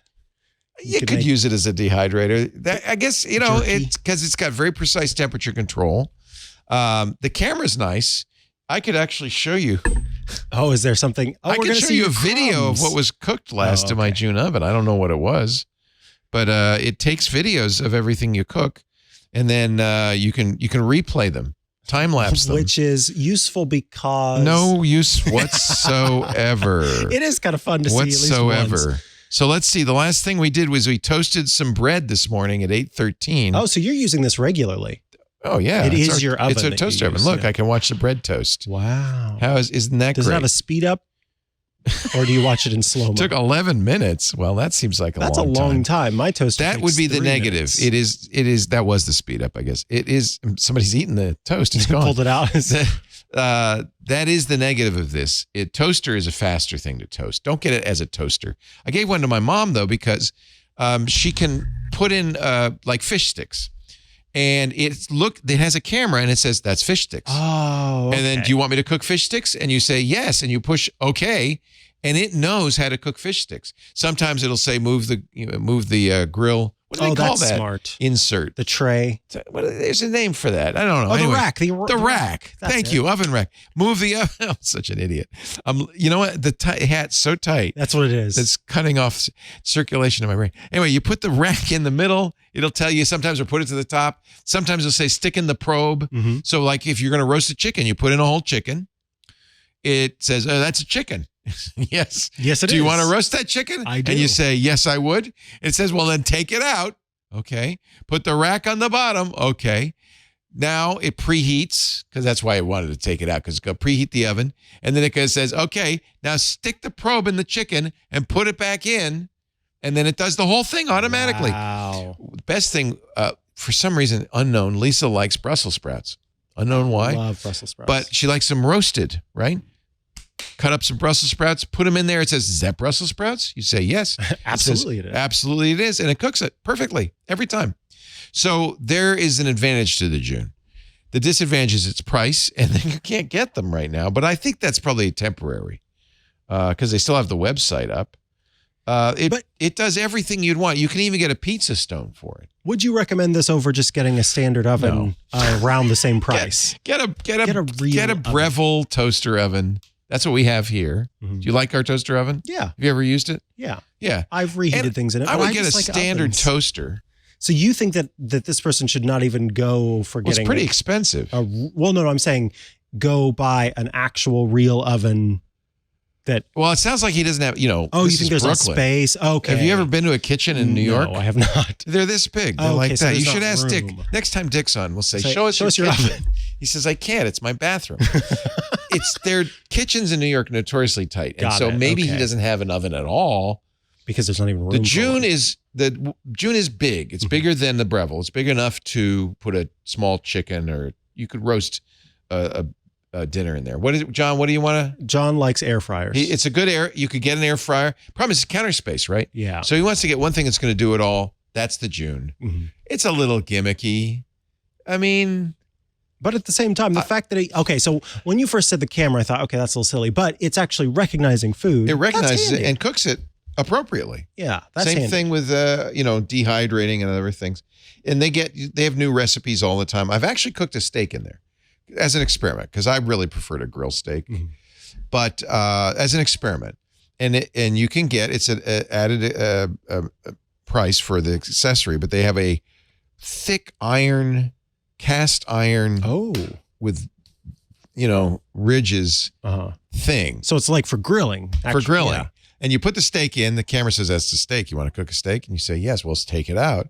Put in the cast iron grill accessory. It gets it really, really hot, right? Heats it to like 400 degrees. Then it says, stick the probe in the steak. Okay. Put the steak on there, and it goes psst, immediately sizzling like you're grilling it. That's cool. So you get that effect. What is it? The Maginot? The Maillard effect? Maillard That's effect? It. The Maillard effect. The Maillard effect. The Maui effect. You get the Maillard effect, which is, when it cooks the fat and stuff and it gets crispy a little bit on the outside. And then it says, flip it over now. Has a nice little chime. Oh. You flip it over. And then because it's got a probe, it knows when it's exactly right. So you told it, by the way, I told it rare, medium rare, well done. So it knows exactly. And actually it was pretty good. It's not as good as on a grill because you don't have the smoke, but it was perfect. The Maillard effect was perfect. It really did a nice job. So I like the... And if you make a lot of bread, it's also a proofing drawer if you want it to be. It's really, the funny thing is, the thing we use it most for is toast. And it's not great for toast. It's 11 minutes. The one thing it's not great for is toast, because it's just, toasting toast in a toaster oven is slow. Yeah. Compared to putting it in a toaster. So if you have enough counter space, get a toaster too. Mm-hmm. And then if you eat a lot of hot dogs, those little things where you put the hot dog in and the buns in and it cooks it, that's a good thing to get. And then if you're getting that, you should probably get the popcorn popper. And you might as well get a sous vide tank. No, the June oven, if you're going to get one thing that's going to do everything for you, except for anything you do on a stovetop, that's pretty good. You might then want to get, and you can get these, a single induction burner. Yes, get an induction burner. I've got one of those that I whip out all the time. Even though I've got my full stove and oven, I whip out the fastest way to boil water, super accurate. That's what I use it for pasta, or some other thing that needs to boil. Maybe, and then you've got a pretty complete kitchen with this June oven and a induction. What about that one thing you've got? It's sort of triangular in shape, and you put the tank in the middle of it. Thermomix. What is that? What does that do? Don't get me started. Oh boy. Lisa thinks I have too many kitchen gadgets. Every once in a while I come home and one will be missing. Oh no. Sacrifice. And I'll say, honey, where did the Instapot go? Now suddenly you want to make what only can be made in the Instapot. Honey, I cannot make rice without the rice cooker. And she say it's in the cupboard over there. So she hates it because I have so many gadgets. Thermomix is cool, but it's $1,500. It's a little pricey. Lord. So I'm not going to recommend it. You know what? Who's the pusher man here? Stacy Higginbotham, This Week in Google. Both the Thermomix and the June oven, Stacy per recommendations of Stacy pushed onto me. So, and I'm a sucker for this stuff. Oh, now there's an Uma pizza oven too? I have an Uma as well. Oh, of course he's got an Uma. But my Uma is an outdoor Uma. Oh. They now have indoor Umas, or you can pipe them to your gas line. Uma actually makes real pizza because it gets to 750 degrees. Oh. So the way the Umo works, it's this small little pizza oven kind of looking thing with a chimney, but it uses wood pellets. Oh, nice. So you put pellets in, and then you let it go, and it's got special ribbing. It's like a Formula One car underneath. It's got special ribbing, and then so that the flame goes like this, and it gets really, really hot, which is what you need. Mhm. It's got a built-in stone, so you put the pizza in there, nice. and it literally, and it took me a while to figure this out, kept coming out burnt. It takes 1 minute or less to cook a beautiful pizza. Are you kidding me? 1 minute. The Uma is great. Highly recommended. Lisa won't let me use that either. Well, next time I need to make a pizza, I guess I'm coming over. You want to make an Uma? Come on over. Because they're not big. You can't, in mine anyway, it's not super big. So you can only make kind of like a small pizza. So you just make a bunch of them because they're only a minute. They're really good. And I'm getting Next. another recommendation from Anthony Nielsen, who says that he likes his Anova precision oven, which Anova is known for sous vide. I have an Anova but they sous vide. also have a precision oven. So yeah, the guy was asking for other choices. So Anova, looking at what June has done, and I've heard good things about the Anova, and they make very good, they make a great sous vide thing. So they have a Combi, C-O-M-B-I oven. Let's find that here. There it is. The precision. No, that's the precision oven, not the Combi. Yeah, a Combi oven, $700. I think this is probably very much like the June. Yeah, look, it dehydrates, it proofs, it air Yeah. fries, it convection bakes, it does, yeah. June was the first, and I think they set the standard. Since this is still in stock, this might be the one to get. And if you like, you can use ALEXA to control it. Yeah, well, I would like that. Hey, 'Cause get my oven started. It's like, that look, part I'm I going would to get like. up in half an hour. Start the toast. You know, this. You know what? And Anthony, you have one. Okay, so maybe instead. Oh, and this is a steam oven, Oh, which is apparently restaurants' should- best kept secret. Yes, so you do Oh. need steam for bread. Maybe I want to try this. You do need steam. Bakers have little steam injectors in their ovens. Because if there's one thing I don't like, it's how variant my oven is. When the temperature calls for 350 Yeah. in mine, I Yeah. set it to 380 because I know that the 350 it's not going to hit. That's really what's new about these ovens is they're very precise. And Innova's known for its very precise sous vide because that's what a sous vide does. All right, so we've really killed this subject. Yeah, sorry. Any other recommendations? Anything else? Okay, Yeah, you can dry your clothes in the Innova. No, you don't. could actually Oh, just boy. to put it on dehydrate. There you go. Yeah, and they'll taste like prunes, but they'll be dry. Dr. Mom, I have a temperature oven thermometer that I bought separate to put inside mine. So that's how I know that it's never the right Ovens temperature. are never the right temperature. This is notorious. You have to learn what your oven is actually going to do. Yeah. It's like 350. Okay, it's at 300. Yeah. I got to. Anyway. B. Jones in our Discord says that he uses a Dutch oven for his baking, and that's what I do too to solve that steam problem. Yes, I have a special. Of course, I couldn't use just a regular Dutch oven, so I have a special French clay. Now I'm starting to be on Lisa's side. Yeah. Before I was. You really- don't. I have a wheat mill. Do you have a butter churn in your backyard? That's a Oh, good idea. God, what have I done? That's a good idea. I don't buy mayonnaise anymore. You make it? I make my In own your mayonnaise. It's Thermomix? Or? never make mayonnaise. Never Never buy mayonnaise. Always make it. You got an egg? That's so much egg white, though. No. You use the whole egg. You can, no. Yeah. You got mustard? Of You got course, an egg? Of course. You're good. You got a little garlic? You want a little aioli? Go ahead. Ooh. Live it up. A little olive oil? You know what you need, though? What's yeah, that? and then you need oil. Don't use olive oil. Too Oh, no. flavorful. You want to use the blandest oil. Otherwise, it tastes like olives. Safflower. Yeah, safflower is good. Canola, something really bland. And then you need an immersion blender. So you get a jar that's like, you could actually use, I use a mayonnaise jar because then no one knows that I've done this. you get your Hellman's jar. As long as you get to fit the immersion blender in it, yeah, the whole thing. SeriousEats.com. They'll tell you how to make mayonnaise. He's got it all down. He's the guy. He's Kenji serious. Lopez. He's great. I don't know. Isn't there somebody who wants to talk to us and get me off of please, this? God. You got me started. There's someone waiting who looks starting to get a little impatient, maybe. Oh, who should this? Is that Josh? Yeah, deep red shirt. Josh, let's go. I was just teasing about the impatience. Let's of go, the way Josh. teasing. He's been very patient. Yes, He's very had his kind, hand very raised. patient. His arm is he's going like this. I can't. Mr. Carter, Mr. Carter. Did you ever see that show? I only know it as a reference from The Office. Finny Boomba. Hello there, Josh. Hello, Micah and Leo. How are you? Well, thank you for saving us from that fugue state I was in. Where are you calling from? I'm calling from Tyler, Texas. Oh, nice. Nice. What can we do for you? Well, my wife is an attorney and she is striking out on her own practice. She currently works with an attorney, but he's semi-retiring. So they're separating their businesses. Anyway, this is all to say that I'm her IT department. And I'm trying to find a way to, she's going to be paying rent and utilities to the other attorney who owns the building. And there's already internet in there. So I'm trying to find a way to use that internet and segment it. And I wanted to get your advice on how to do that. I bought an ExpressVPN brand router with ExpressVPN built in, and I just wanted to see your thoughts on that. I assume that it's double natting, and if that's an issue, and just kind of see if there's a better way I could be going about this. So the existing internet, do you have Ethernet access to it or only Wi-Fi access to it?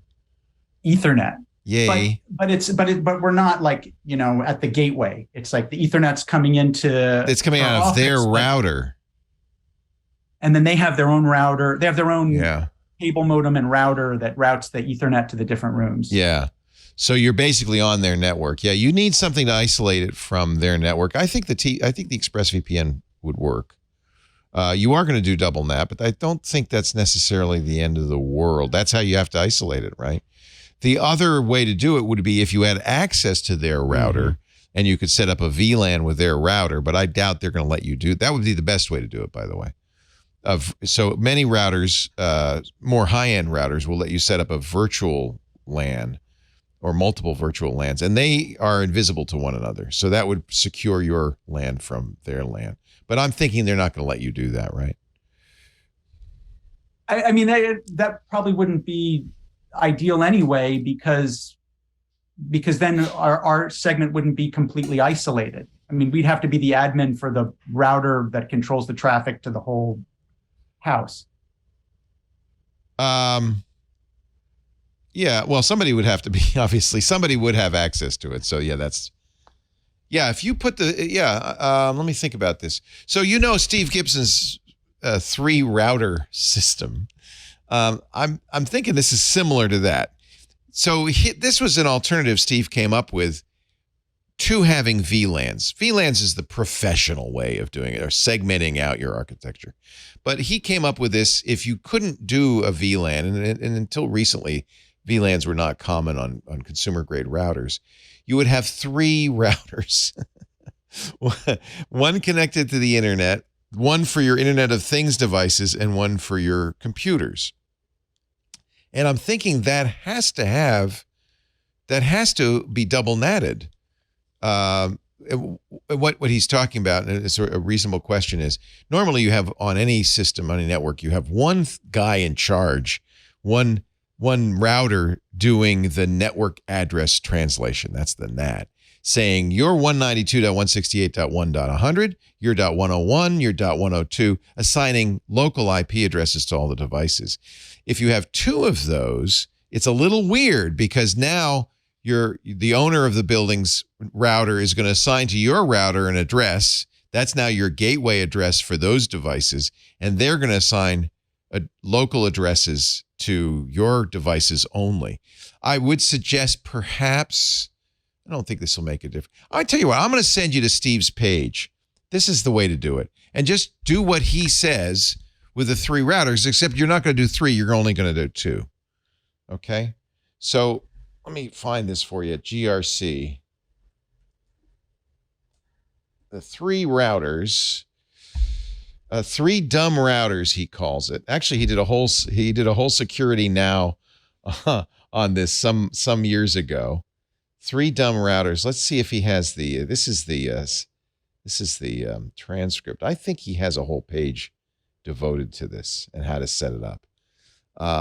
Is the VPN service necessary? I mean, I was thinking that way. No, you don't need the whole idea is that if something is on your separate router, you don't need the ExpressVPN router. You could use any router for this. If something's on your router, it's traffic. Actually, maybe you do want the VPN. Because Steve's not assuming that the main router is adversarial. Right. But you're pointing out that they could be, right? You have to, as an attorney, has to protect your clients. So you have to assume that the owner's router is not secure. So you want the VPN. But then it would be secure because it'd be going from the VPN on your router out to the outside world. No matter what the owner of the system is doing, they can't see what you're doing. So yes, you do need it. I have one brief follow-up to that, which is I have that set up and it's working. But a strange thing that I noticed is I typed in 192. I typed in, one of the defaults, and it looked like I was able to see the building router. So I was going through the Air Cove router with ExpressVPN. No, that's right. You would be able to see their router, yeah. Because it's still local in that instance, yeah. Okay, so the tunnel. So when he can't see you, you can see him. You're not tunneling. That's what you've done. There is a whole forum thread at GRC asking questions about this, the 3Dumb router solution. So I would recommend checking out grc.com. Search for grc.com and 3Dumb routers, and you'll find a number of pages. His initial description of all this, and then more recent posts around this that would perhaps give you some insight. I mean, his intent is not to protect one of the branches of the tree from the root. That's your intent, but it would have, if you use the ExpressVPN router, it would have that effect. Yeah, I almost. This is obviously not an ideal situation in the first place. That this lawyer doesn't have. In this case, your wife doesn't have your own connection with the ISP directly. Just because I'm just thinking about, you said you were able to see the router by typing that in. Did they just have admin and password as the login for that router? You know what I mean? There are all of these concerns that kind of go along with this. So I was just surprised that I was able to see I guess it's called the gateway router at all, because I would have thought that ExpressVPN just sends a tunnel directly to their server, and that I wouldn't be able to see anything on the main network at all. That it would just be encrypted gobbledygook all the way to ExpressVPN's. No, your router has to be able to see their router in order to do it. So, it's a gateway to a gateway. So you can see it. Right. You're right. You wouldn't be able to watch their traffic, I don't think. Well, yeah, but they wouldn't be able to come upstream through their router and see anything on our VPN router. No, at least not WAN, right? But LAN, perhaps. No, because the ExpressVPN is running on all ports. It's protecting everything. The other thing you might want to look at, I'm not sure this is a good solution. Since you have Ethernet, this is why I asked if you had Ethernet. There are travel routers that are designed to handle this. Yeah. And somebody in our chat room said, look at the GLNet travel routers. These are good travel routers. So the idea of these, I have one of them. The idea is and by the way, these usually have a VPN built in as well, for the same reason you want the ExpressVPN on the router. So these are designed to do exactly what you're talking about, which is join a network, but have protected conversations of your own on that network. So, you're in a hotel or a coffee shop and you connect it. And you can use these with Ethernet as well as with Wi-Fi. That would be another way. But I think what you've got, the ExpressVPN router, is exactly what you need. The only issues are that as you're right, that double netting, that can be concerning. And so I would read up on it. As long as we don't want to access anything on the main I think that's okay. trunk, yeah. Then it's okay. Yeah, I think so. Ideally you'd get your own internet. That's ultimately, yeah. One thing that you might consider, I'm not sure what it's like in Tyler, but both Verizon and T-Mobile now offer, I consider, very good hotspot residential gateways that use the 5G network in your area. So if you have good 5G from either Verizon or T-Mobile at her office, Those are inexpensive. Because I'm a Verizon customer, I was able to get my daughter the Verizon hotspot for $25 a month. It's very fast. It's about 130 gigabits down or megabits down and about 30 up. Very reliable, very consistent. So if you do have a choice of that might be another way to go. Then you don't have to worry at all. I was going to say, then you don't have that in the back of your head going, is there a possibility for them to access this? Yeah. Yeah, I checked with T-Mobile, and we have 5G coverage, but they haven't deployed they have to deploy it. Wi-Fi hotspot yet. Yeah. Yes. So when they do, that's the one to jump on. T-Mobile or Verizon. Inquire from Verizon as well. Both offer residential gateways. They're doing so well that Comcast is losing business. Mm-hmm. It's actually it's starting to eat into the big cable companies' internet service business. I like them. All right. Thank you for your call. Well, thank you both I very think you're much. doing a great job. Congratulations to your wife on branching out on her own and give her our best. Good luck. Yes. Best of luck. Yeah. Thanks so much. That's great. All right. What do we got to do now? We need to go to an ad break again. Dr. Mom is saying, don't forget that Netflix sent out emails this week not to share your password. And if you do, it's $7.99 a month for any additional user. So they have essentially started to institute their new password sharing settings where you can share your password with family members, but if they can determine that it's not you who's logging in from a different place, they will sort of recognize that as a third party account that's accessing it and therefore add a $7.99 a month charge to your bill. So I'm going to test this because my daughter uses good. mine. Yeah. And she's in San Rafael, so she's not nearby. Oh, yeah. That'll be great to test it that way. Yeah, we'll test it. See if I get a bill. Then I'll have to decide what to do. $7.99 is not so bad. No, I mean, it's less than what an absolutely new user would be. Did you see what Blockbuster's subtweet was? No, Blockbuster's still Remember tweeting? Blockbuster? I do. They're still tweeting. I don't think they have any stores. I remember this. I think there's one left in Oregon. Blockbuster said, when you rented a VHS tape from us, we didn't care who you shared it with. You just had to bring it back in time. Be kind, rewind. There's somebody still running Blockbuster's social. That's amazing. I love it. bless you, whoever you are out there. I am not going to set up a VPN between me and my daughter. I think we'll just do a test. I'd love to hear if you end up getting pinged. Now, if this was the week, though, by the way, this really frustrated me. That HBO decided, we don't need that HBO. Just and then be they Max. had to make a new app. And my mom emails me. She says, I'm not going to be able to watch Succession. What happened? I said, Mom, I know this is crazy. You got to download the Max app. I hate that. And if you do it on an Apple TV anyway, that's what I did it on, it will see the old HBO. So do it before you delete the old app. Okay, that's good. That is a good tip. Download the new app, and it will pick up the credentials from the old app so you won't have to re-log in. Then you can delete the old app. For what we did all this, I don't know. Just keep the same app, update the name. Lisa's saying to me, well, do you think like they're changing providers or something? Or it could be a new team new development team that's taking over. I guess, yeah. I mean, this is just another reason why they shouldn't have changed the name. Just leave it. Remember, it was HBO Go, mm-hmm. Then it was HBO Max, and now it's just Max. I wish they'd go. Zing! Ask the Tech Guys is brought to you by AG1 from Athletic Greens. You know what I love about these vitamins? They match my shirt. They do. This is AG1. I love AG1. I've been doing these. If you want to look like Aunt Pruitt, God knows I do. Swole. You got to get all swole. And you want to save money. This is the solution.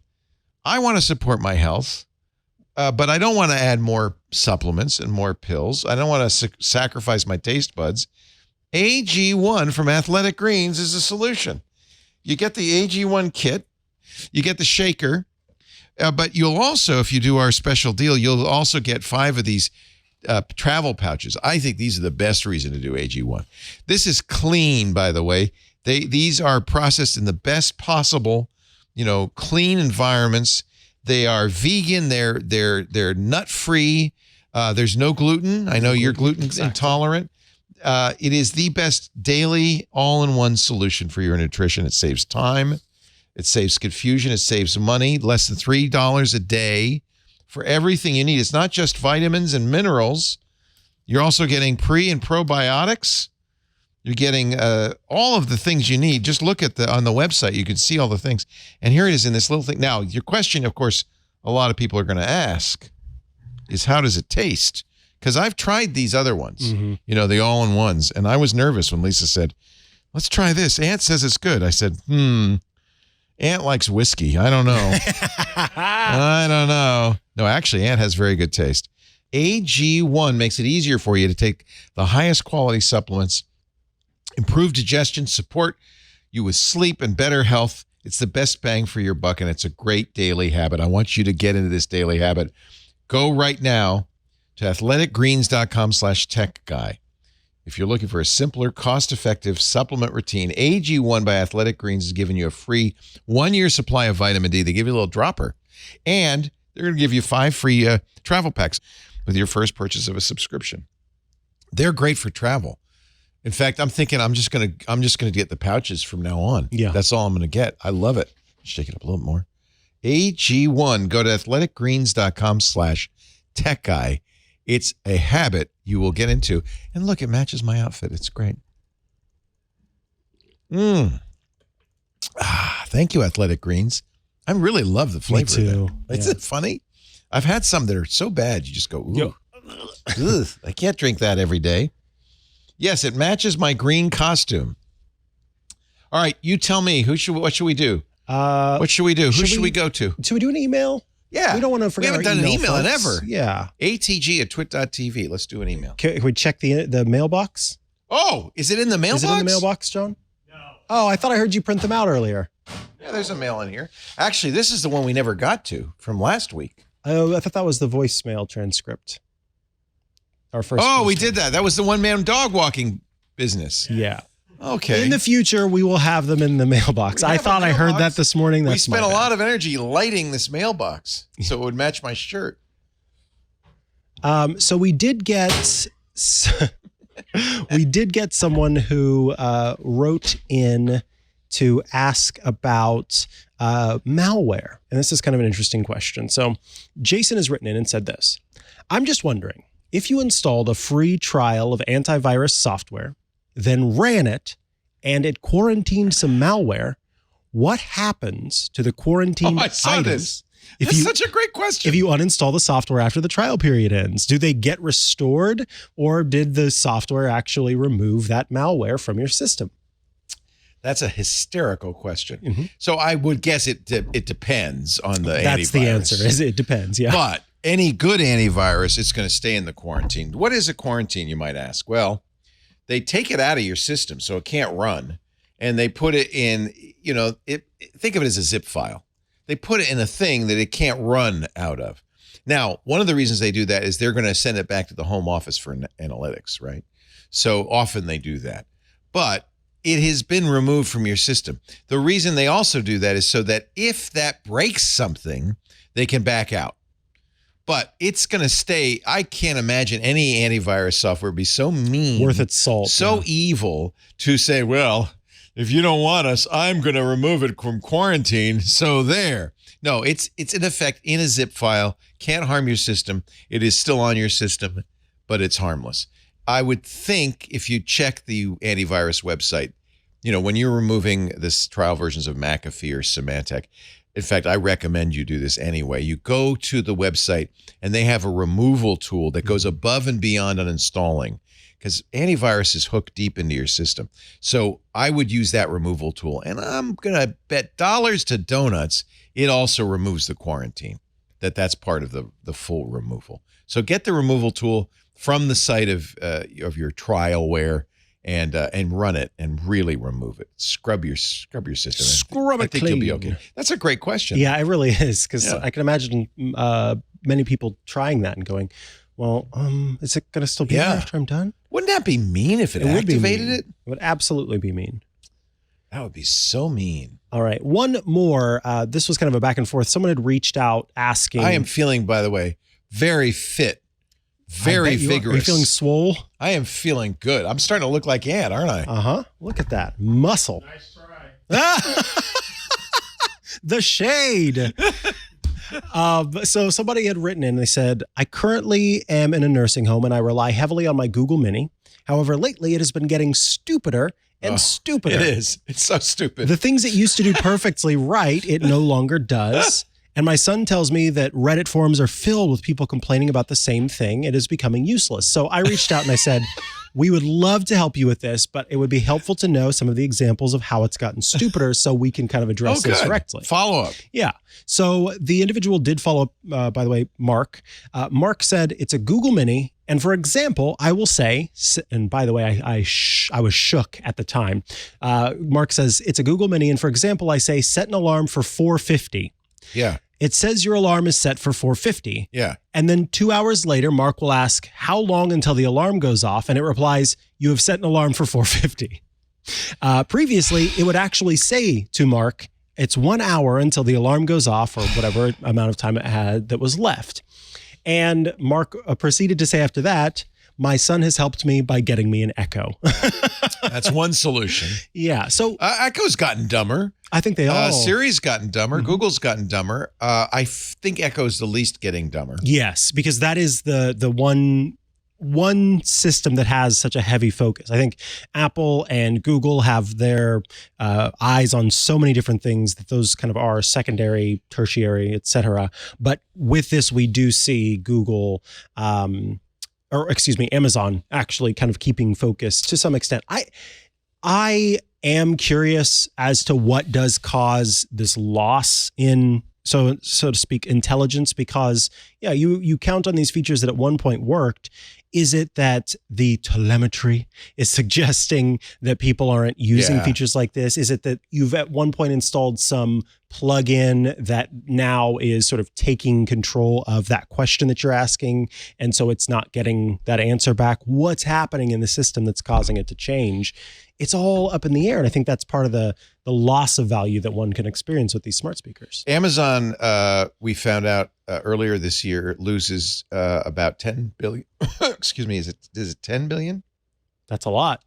It was $10 billion a year on Echo. Money, that's a lot. It's a lot. And I imagine Google and Apple probably have similar numbers. These are very, and you might say, well, why does it lose money? Because they don't make any money on the devices. Mm-hmm. They sell those roughly at cost. And the service costs them a lot of money to run. You know, they have constantly that server running in the background. Mm-hmm. And I think Amazon at least thought we were going to make more money off of it because people were going to buy stuff. Yeah, people would order from the device, and that we would be mostly just set timers. They just set timers. Occasionally, their kids will ask to play the Shark song, or Frozen. Yeah. So and they don't. So I think they probably are cutting out services bit by bit. They're starting to. My brain is going. But there's also somebody saying this in the Discord, and I agree, a little bit of a holding pattern going on because we're waiting to see if any Chat GPT style features get added. Now, the problem with generative AI is it's very expensive. And it's very chatty. Yes. You saw and it makes stuff up. You saw the story. It was a big story this week about the lawyer who used Chat GPT to write a lawsuit pleading. And the judge said, well, wait a minute. You cite 6 cases here. I can't find them. So the lawyer went back to Chat GPT and said, these cases, can you give me the link? And it made up links. Made up references. It was first of all, it was made up precedents, and then it made up the links. And the judge, of course, clicked the link, says, there's nothing here. So he's being censured. The lawyer's being censured for being a lazy son of a gun. That's the sort of the problem in general. Honestly, I'm not sure, because of the expense, Amazon, Google, or Siri or Apple are going to add these GPT-like features. They've got to figure out a way to do it that's useful. Yeah. And it suddenly occurred to me too, Leo, that you were talking about the expenses of having this go off to the server. A lot of these companies are trying to save on cost by pivoting to local processing. And I think that's what happened to and his that's what's Mini. making it more stupid, so to speak, is I don't know. that local chip doesn't have What do you everything mean? that it needs to do it. Yeah, it goes, I don't know. I have an alarm. There's an alarm here. Is that what you're asking about? it is now. Which way did it go, George? It may also have, this is, I think, because you're in a nursing home, more likely, intermittent internet. So the way it would know how much time is left on, it doesn't know what time it is, by the way. I don't know if you've noticed this, but if your internet's off and you ask one of these devices what time it is, it says, I don't know. So if you had internet that was intermittent and the dot at that moment, wasn't a dot, it was a mini, right? And the mini at that moment couldn't tell what time it was, it wouldn't be able to tell you how long there was left. It would left. just go, well, I can tell you about an alarm, and it's going to default to trying to give you some answer over just not saying anything or saying I don't really know. So it's going to do its best to give you some answer. So it's just so many behind the scenes reasons why that was happening. I hope that the Echo works better for you though, Mark. It may, it may be the same problem just because spotty internet is death for these things. Yeah. More. I want more questions. More. Well, do we want to go to the calls then? Yes. Let's say hello to William. Hello, William. We will welcome you to our William. Stargate. Come on down. You're the next contestant on Ask the Tech Guys. Hey, Leo, how's it going? It's great. Where are you calling from, William? Baton Rouge, Louisiana. Beautiful. Laissez les bon temps rouler, my friend. Yeah, we've actually met several times. I actually was up at we went to the Twit House, my wife and I remember refuses to walk around and get on camera. And my son, we also met at South by Southwest years ago at Dignation. Oh, and you weren't one of those people with your hands on my butt. It was you. I know it was you. So my son still comes over and he goes, Dad, you remember when we hoisted Leo up? Yes, son. So that's a yearly thing we talk about. That's what I should explain for people who are wondering what the hell you're talking about. Is at South by Southwest Dignation, which was Kevin Rose and Alex Albrecht's wonderful podcast, late lamented podcast, had a live event at Stubbs Barbecue, thousands of people. It felt like it was just jammed in there. And I came up on stage, and I don't know if it was Alex or Kevin, but somebody suggested I crowd surf. I had a backpack on that was streaming live video back to the home office. Wow. I had a camera on a Gandalf staff. It was a monopod, so I could walk around at South by. Robert Scoble said, go to South by, but it's all about the parties. So go so you can go cover the parties. So I had this staff. And so they said, just leap into the crowd. Now, in hindsight, this was a stupid thing to do because it is not unusual for people to leap in the crowd and not be caught and have severe injuries. Yes.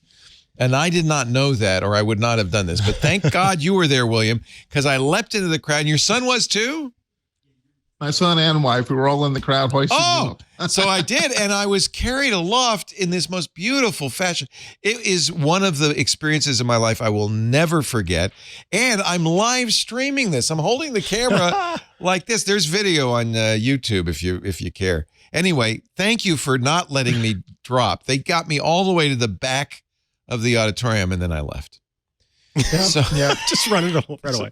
Oh yeah, here it is. There it is. There it is. Are you visible in this video? We're right in the front. We were right in the front row. I think I was wearing a red T-shirt. Oh my God, that was years ago. Thank you for catching me. Oh my goodness, that's the backpack, and now you can't tell, but I am now being held aloft, and I'm holding the camera in my hand. Just a slight panic in your eyes, mostly. I swear, thank you for doing that. That was a huge gift for me. Yeah, that was a lot of fun. That was amazing. Amazing. Yep.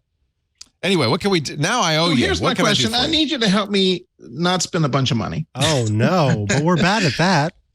So I do photography as a hobby. I've done it for years. I've had DSLR cameras, and pretty much these days my camera is just my iPhone 14 Pro Max. Right. It's so good. It's so good. But the thing is, I absolutely love watching camera podcasts. Me too. Does a great podcast, and I love camera gear. Yeah, you gotta be careful. It'll give you gas. Gear acquisition syndrome. Oh, it's terrible. I have an old Nikon D80 in the closet with about 10, 20 pounds of like lenses, filters, tripods, monopods. So I kind of want to ask, what do you use? I know you've traveled recently, and I'm debating, do I want to go down the road at looking like some of the Sony Alpha cameras? That's what I shoot. Great mirrorless cameras. Yeah, go mirrorless. Although, because you have that Nikon glass, you could go Nikon, get an 850, for instance, like we were talking with Susan, and you would be able to. Now, in most cases, do you know, Ant, if Nikon has changed the mount for the older Nikon lenses onto the new mirrorless bodies? Z-mounts. They're on mirrorless now. There's the same mount. So he might need an adapter. You might need an adapter. The nice thing about mirrorless, because the mount is so close to the sensor, adapters work really well. In fact, I have adapters on my Sony to use Leica lenses and other lenses, and they're really very, very good.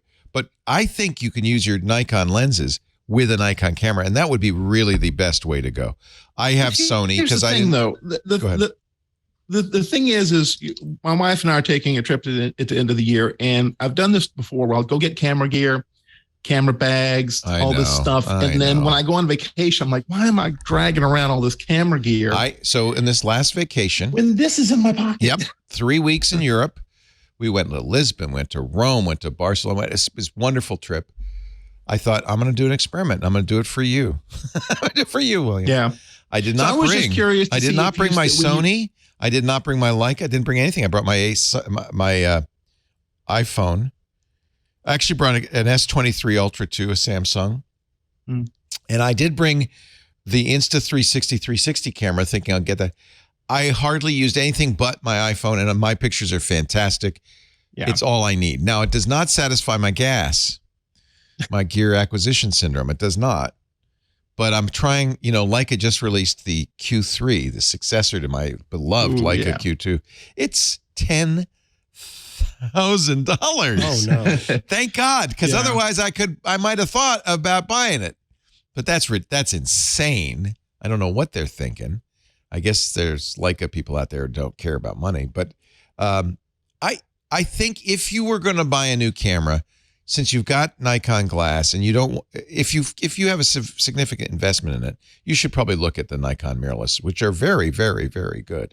Nothing wrong with them. I am a Sony guy. I love the Sonys. I have a lot of Sony glass.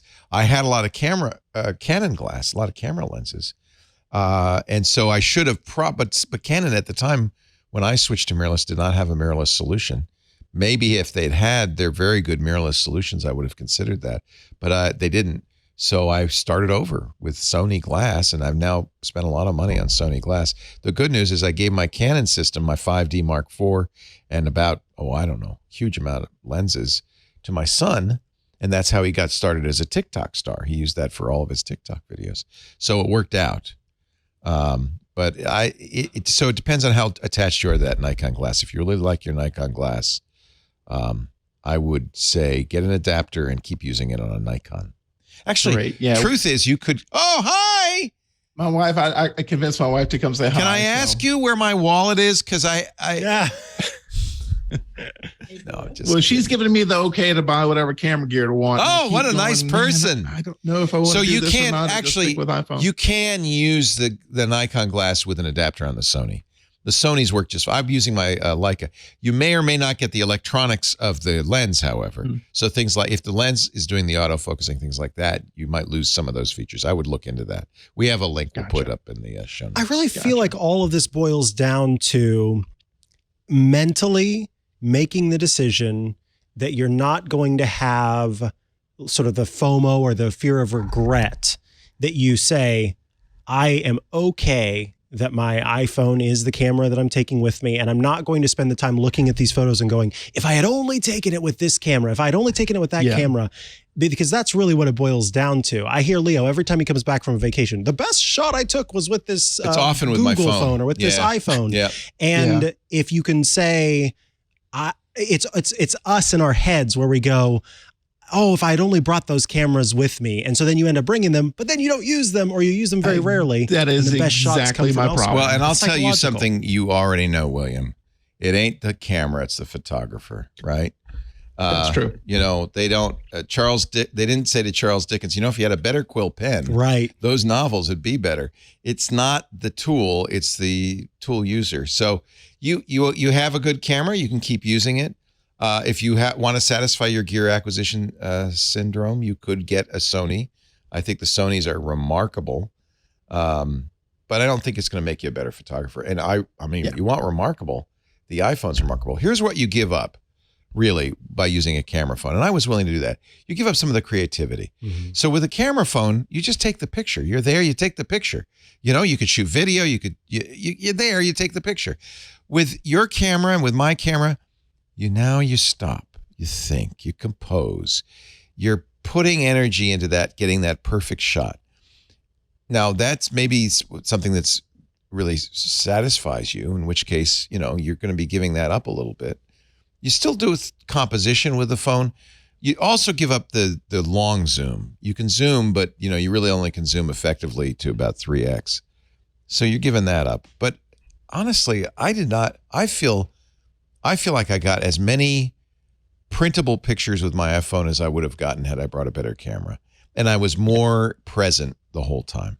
So I think you're fine. I mean, I know that's not, you need a new hobby. Have you ever thought about F1 racing? Oh yeah. The F1 was in Austin a couple of years ago. It was. Man, I wish I would have went. It's coming again. In Miami this year. So. It's going to be in Austin again, and it's going to be in Austin again. Yeah, it is, and we're going to Vegas to see it in November. Nice. So nice. Yeah, that's a nice expensive hobby you could pick up instead of cameras, or less expensive one, crochet. I am going to bring my long lens to the F1 race because those cars are distant and they're going by very fast, and the camera phone would not get the job done. Exactly. Yeah. But anyway, guys, thank you so much for my call. Leo, we love you, and thanks for doing what you're doing. Thanks for lifting me up. when we can, we're going to come see you again. Please do.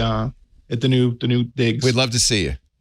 Awesome. Thanks. Now I have to, obligation to say we are not open to the public. But, if you come and you knock at the door and I recognize you, I might give you a little tour. Just between you and me. I wish we could have a live studio audience still, but it's too expensive, frankly. We can't have Ant here all the time. Can we just get I feel really safe with you here, though, I must say, Ant. Can we get a cutout of Ant? Yeah, just like a little cardboard Ant standing there at the door like this. Yeah. And you are? And you want? All right, we have time for more. I want to do more. Yeah. Do we want to take one more ad break, though? I think we've got one more ad. I didn't do all the ads? No, there's one more. Holy camole. Well, let's talk about our great friends at CashFly. If it weren't for CashFly, you wouldn't be able to download our shows, to be honest with you. When we first started Twit, I just put it up on a website, and that crashed immediately. I said, what? Huh? And then at that point, you may remember, if you've been watching since 2007, I said, all right, we're gonna seed this with BitTorrent, but I need some volunteers to seed it. It was crazy. That's when Matt Levine of CashFly came to me and said, Leo, we can help. What is CashFly? It's a content delivery network. It is our savior. We know, if you have a website, if you have a game, if you have videos, your users are not going to hang around for slow stuff. Videos that buffer. Shoppers will abandon carts on e-commerce sites that take too long. And too long could be like 3 seconds could be too long. Just watch your own behavior. Gamers will leave bad reviews if the latency's high. You got to be ready for the internet with CashFly. Customers want a faultless experience when engaging with content, and they want it on any device, anytime, anywhere in the world. Sigh. Building trusted CDN relationships since 1999, CashFly has held a track record for high-performance, ultra-reliable content delivery. They've been doing it for 2 decades. We've been with them since, I think, 2008, a long time. They pioneered the use of TCP Anycast in 2002. That's something other CDNs are just starting to get going with. CashFly is a metric that I think is really the most important metric. QoE, quality of experience. The experience of your users. If you're serving content simultaneously to a large audience all over the world, your delivery stack can be your secret weapon. CashFly gives you ultra-low latency video streaming, to more than 1 million concurrent users if you need it. Lightning fast. Maybe Elon should have thought about CacheFly. Lightning fast gaming, which will deliver downloads faster with zero lag, glitches, or outages. Mobile content optimization. This is so cool. If you got a web page, it will automatically optimize your images so they load faster no matter what size screen. CacheFly is the only CDN built for throughput. That's the key. Delivering rich media content up to 10 times faster than traditional delivery methods, 30% faster than other major CDNs. They've got 50 points of presence all over the world, 3,500 clients in 80 countries. Organizations love CacheFly for scalability, reliability, and an unrivaled performance. And we love them because they worked with us in our spiky demand and, in our budget. And we were able to make a really good contract with them. They will help working with you so that you can avoid service overlap. You'll get month-to-month billing for as long as you need it. Once you understand what your requirements are, you'll get discounts for fixed terms. CacheFly is really great. We've been using them. You should too. Learn how you get your first month free at cachefly.com. You've heard me say it many times. CacheFly at CacheFly.com. I bet you we were using CacheFly when I was body being surfing. lifted. Yeah, I bet you. We had the live view. It was on my backpack, and that was streaming over various, I think, 3 or 4 3G networks from Austin back to our studios, the brick house here. It was the cottage? It was that long ago. Wow. That was an amazing technical feat. Thank you, John. Seriously. And, thanks to Colleen Kelly, because she designed all of that stuff to make it all work. It was amazing. And she designed my monopod staff. my Wizard staff camera. That's kind of amazing that all worked. I like this guy right here. I want to talk to the guy who's just outside of planet Earth. Is that Vidak? I don't know. I'm going to pick up Vidak here and see if it's him. No, that's above. That's above. That's above space. I'll take above space in a little bit, but let's start with Vidak. Vidak, join us Vidak, join us in the Stargate. He's not in the Stargate? Hi. Hello. Hey, Vidak, are you calling from Montenegro? Yes, I am. My camera is not working, unfortunately. Sorry. That's all right. I know what you look like. Yeah. I haven't changed much since the last time you saw me. Well, you sound How great. How you doing, guys? What's up? We're great. How are you? I'm doing good. Well, oh boy, where do I start? Since the last time we talked, a lot of stuff has happened, including I switched jobs. And instead of working for one radio station, I now work for 2 simultaneously. Whoa. Double your pleasure, double your fun. Yes, correct. As a producer. Great. And congratulations. I am looking. Thank you. I am looking for some recommendations on studio monitors. I work from home. I don't work at an office. So I have some gear that I use, but I need some studio monitors. You mean audio monitors or video monitors? Speakers. You know, for years when I worked in radio, everybody used JBL Sentries. They were the classic speaker. Yes. I bet you some of the stations you have worked at have had JBLs. Yes, that's right. Studio. That's right. I'm not looking at Sentries per se. I'm looking at the Series 3 or 7 reference monitors. I think they're very good. JBL, in fact, the Sentries were not a good choice because JBL had a very characteristic sound. They bumped, and this is true of all speakers, they bumped, every speaker has a different characteristic, and they bumped it kind of, that made it sound better than it was. They kind of gave it loudness. In the low end, they had really tight low end and a little bit of a high end. I was just the other day at the big recording stage that Lucas Sound uses. You and I were both there. This is where they record bands, they record albums, they record Grammy-winning albums, but they also record huge symphony orchestras for video games and movie soundtracks. And I asked, what is that? What reference monitors are you using? And they use, and this isn't going to make you happy, Vidak, they use Bowers and Wilkins monitors, those beautiful B&W speakers. And they are... Yes, if they only were in my budget. They are very expensive, but they sound Unbelievable. They told me an interesting thing, though, because, B&W started shipping diamond woofers made out of diamonds. And I said, oh, did you get the diamond woofers? He said, we did, and we sent them back. We don't like them. I said, what? He said, yeah, they were way too harsh. He said, the problem is we're sitting in front of them all day, and they were hurting our ears. The high end was so bright that they were hurting our ears. Yeah. So sometimes perfect accuracy isn't the goal. Right. The other thing he said, which I thought was interesting, is that we aim them over our head.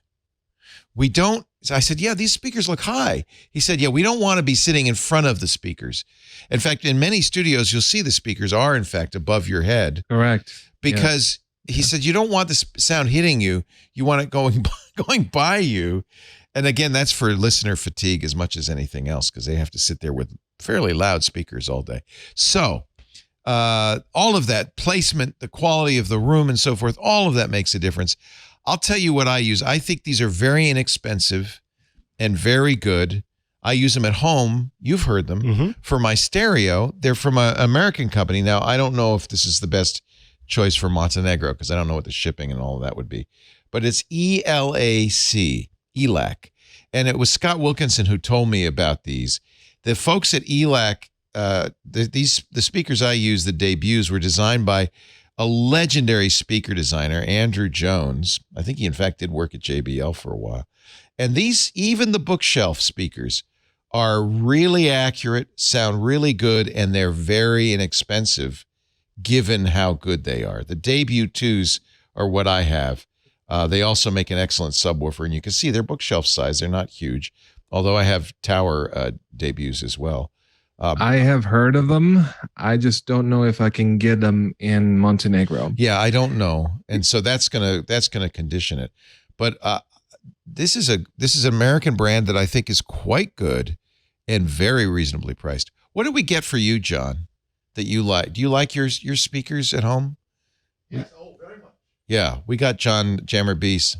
Is it the Dyne Audios? Those are a little more expensive. How do you know that, Benito? Benito's a music artist too. Yeah. Oh, well, Benito, who does music in his spare time, he's making music every night. What do you like? So he was talking about those 5-inch JBLs. That's actually what I'm using in one of my studios. I have two at my house, but like that's one of the pairs I'm using. In Montenegro, I'm assuming you'd be able to get the Yamahas as well. Those Yamahas HS5s, I think they're called. Those are supposed to be pretty good. But the most important thing really is speakers that you know. Like yes, because you know what they're doing exactly, to it. Yeah. I have used the 3 series and the 7 series from JBL before, which is why that was my initial thought. Oh, let's get those. I'm having a little trouble sourcing them here, but Amazon sells the Yamaha HS5s for $200. Yes, if only Amazon would deliver here. Yeah. Oh, you don't have Amazon. Those are singles for $200. Just or is it? Yeah, it's probably each. Yeah, of course, but still, and that's the little ones. They show a pair of them. I don't know. I think I can get these. Oh yeah, that's a monitor. Okay, a pair would be. Let's see what the pair is. A little more expensive. $399 for the pair. That's not bad.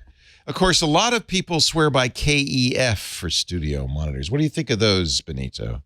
I personally have no experience with them, so I wouldn't know. They're expensive. That's probably why. Okay, well, yeah. They're probably good then. Yeah, I think these are often considered to be the diamond standard for reference monitors, for accuracy. Right. You'll often hear people, audiophiles, compare the accuracy of a speaker set to KEFs. Oh Lordy, the price. Okay, never mind. Forget I mentioned it. You have the good news is there are some very good speakers for very relatively inexpensive, like those Yamahas. Somebody suggested, and this is a brand I never heard of. Apparently, it's a sister brand of JBL. Kali or Kali Audio. I don't know how to. They're all sister brands because JBL is owned by the big. I think it's Denon and Marantz now, right? JBL's owned by the big boys. Kali, let me see. I have heard of Kali, and I've heard good things about them. I haven't no experience with them myself, but I've heard good things. I love it that we have expertise. Kali Audio. Yeah, this is awesome. KALI. JBL Drug Laboratories. I don't know if I want to go to that search result. Yeah. The problem is, there's so many audiophiles in the world. And they all have thoughts. They all have thoughts. And they all share their thoughts. Yeah, this is exactly why I called this show, because every YouTube video I watch of some expert saying that, oh, these are bad, oh, these are good, oh, these are, I don't know, they mud the sound or whatever. I'm like, just give me a recommendation for 2 speakers. Well, we've given you more than a few. Sorry. Yes, thank you.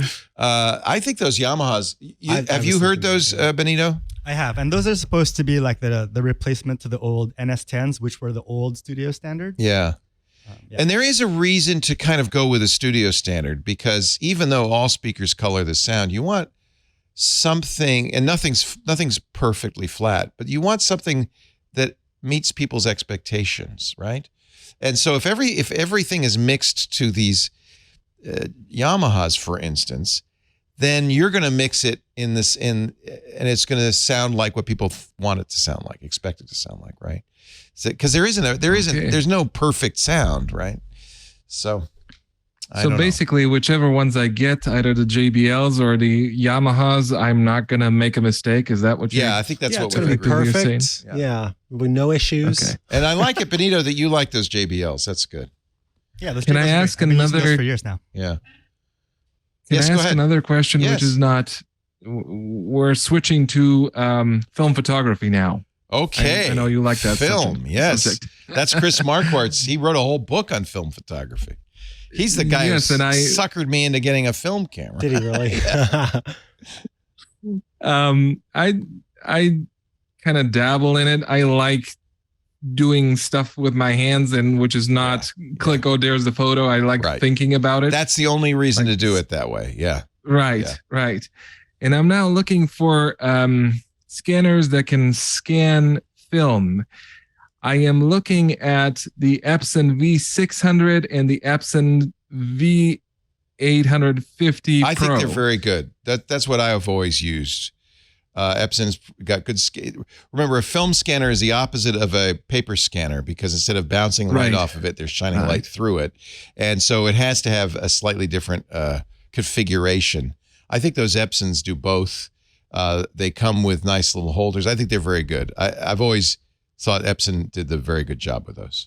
Here's my dilemma, though. I'm having it's a more complicated process if you want to get in Montenegro. If you want to get the V850, I can get the V600. Will I be losing something if I got the lower grade? No. Get the lower grade. Whatever. That's fine. It's slower. That's all.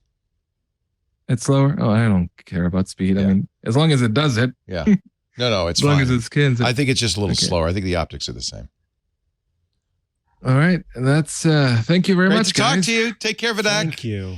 All right, we got to, before we go, we should go. We're way over time, but I got to go to space. To space, the final frontier. To space and beyond. Which one is that? I don't see names on this, so I couldn't tell you.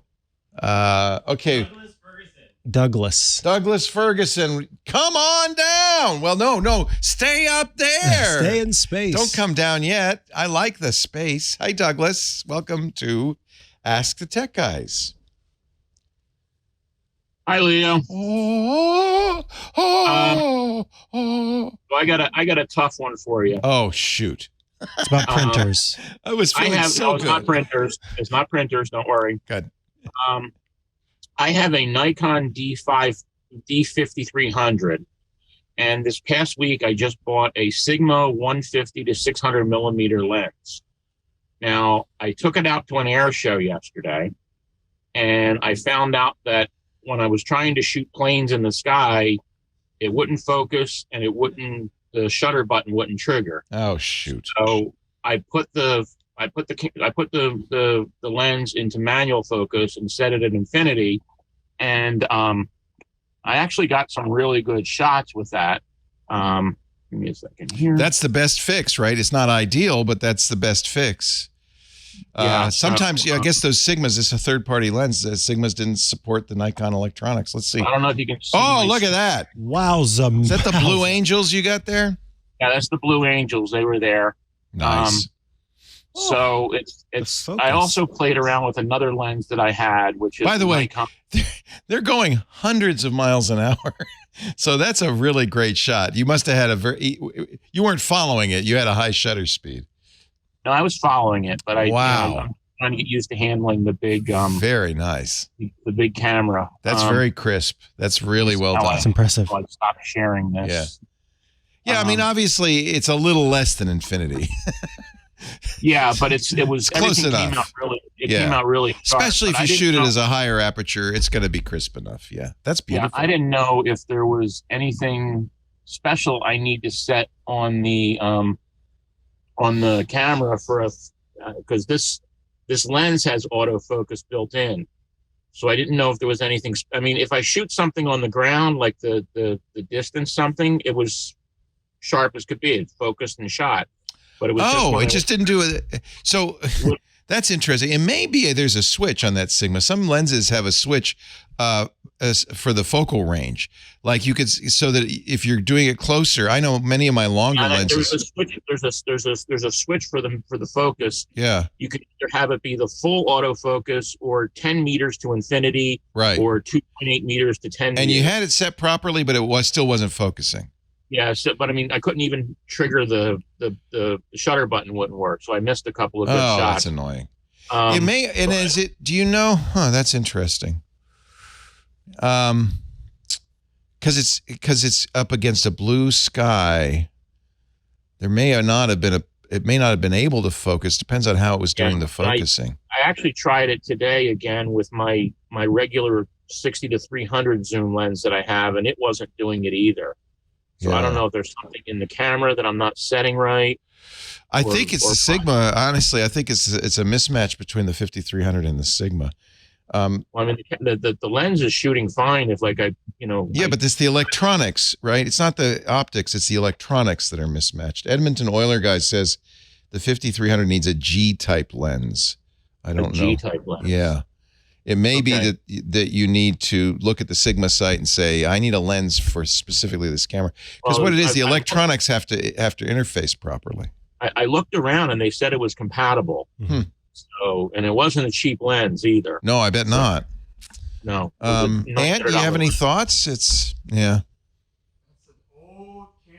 Old camera and an old processor. So it's maybe not fast. Focus, yeah.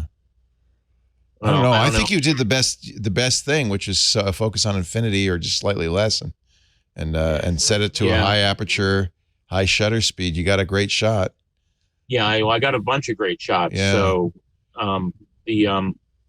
today I went out and tried to shoot at my model airplane field. I tried to shoot some pictures, but shooting model aircraft is not easy. They're little. Yeah. So I mean, they're little and they're fast. So the other thing I did today was I ordered the USB dock for the lens. So I'll try updating the firmware on the lens. Yeah, that could be, or the firmware on the camera. May, and Ant just thinks it's that's the best you're going to be able to do with that lens on that body. Okay. That's if you think about it, that's the toughest kind of focusing. You're focusing on blue sky at an infinite distance. It's not going to focus. Frankly, many of my lenses won't focus on a blue sky, because it's just there's nothing to focus on. I don't know. Yeah. So. Yeah. But I mean, the shots that I took came out fantastic. I think that's what you do. Just do what you did. On everything else is going to be fine. Anything that it can focus on. But there's nothing for it to focus on the blue sky. I think it's just not able to. Well, there's airplanes for it to focus on. I got some really, really great shots. Hold on, I'll show you one more. Were you able to focus, like if an airplane was at a great distance and you could focus it then and then keep that focus, maybe that would work. I don't know. Yeah, I just set it to infinity and left it there. To infinity and beyond. So there's another one. Oh, look at that. Look at that. How long is that lens? The max on it is 600 millimeters. Oh, it looks like it. But it's because I have an APC sensor, it's actually 900 millimeters. 900. Wow. And so that's beautiful. The shame with the lens was I couldn't go wide enough sometimes when they did the maneuvers where they would long. Where they would like break off. Yeah. And I couldn't. One goes this way, one goes that way. Yeah. I couldn't do that. So, but great shots. These are just. Wow, that upside down. That's incredible. Yeah. If you ever get a chance to see the Blue Angels, they are something. This was the first time I've seen the Blue Angels. I've seen the Thunderbirds before. Yeah. But I personally think the Blue Angels are better. Oh, I love them. I got offered that's 2 a great times. shot. Twice got offered to go for a ride with those guys. I said no both times. You're an idiot. I'm an idiot. I'm an idiot, but I don't like roller coasters. So my partner, Patrick Norton, went. And I saw that. Yeah, he passed out. I was say, did he pass out or throw up? But the funny thing is, I was thinking when the show was over, I was thinking these guys are thinking we get paid for this. Yeah. They have fun, don't they? But it's risky. Those guys Scary are really fun. taking their life in their hands. Yeah. They also had I got a really good shot here. This was a World War II. Look at that. A World War II. I love this lens. I'm happy with this lens. Do not send it back. This is a World War II Vampire, a World War II jet fighter. Wow. Look at the clarity. That is spectacular. Somebody was commenting that they're flying 80-year-old planes. I said, well, the B-52 is 60 years old and we're still flying that. There you go. So, but I'm pretty happy with the pictures I got. Yeah, you should It's just be. a little frustrating. Yeah. But when I was playing around with the lens, shooting things at a distance on the ground, it was focusing fine. Yeah. I think that's it. It's just not, it can't grab the focus. I talked to other people I'm listening to some other people who photograph aircraft, and they said it's not easy. It's not easy, is right. That's why those are great pictures. Yeah, you really did. You got the Air Pruitt seal of approval, my friend. We got to run. Okay. Thank you, Douglas. Well, thank you very much. And I'm a recent Club Twit subscriber. Thank you. Thank you. Yeah. Really appreciate it. I've never used Discord before, so I'm trying to get used to that. I know a lot of times people join the club and they don't end up in the Discord, and that's a shame because the community in there is fantastic, and it goes all the time, not just during shows. So I'm right now in the Ask the Tech Guys Discord, but there's Discords about photography too. There's all sorts of stuff. It's kind of funny. My son uses Discord, not your Discord, but he uses Discord. The kids know Discord. Yeah. He plays Dungeons and Dragons. It's funny. My son's 26 now, but one point he was like about 14 and he was at his computer. I said, "What are you doing?" He says, "Oh, I'm updating malware bytes." And I'm like, "Where did you learn this?"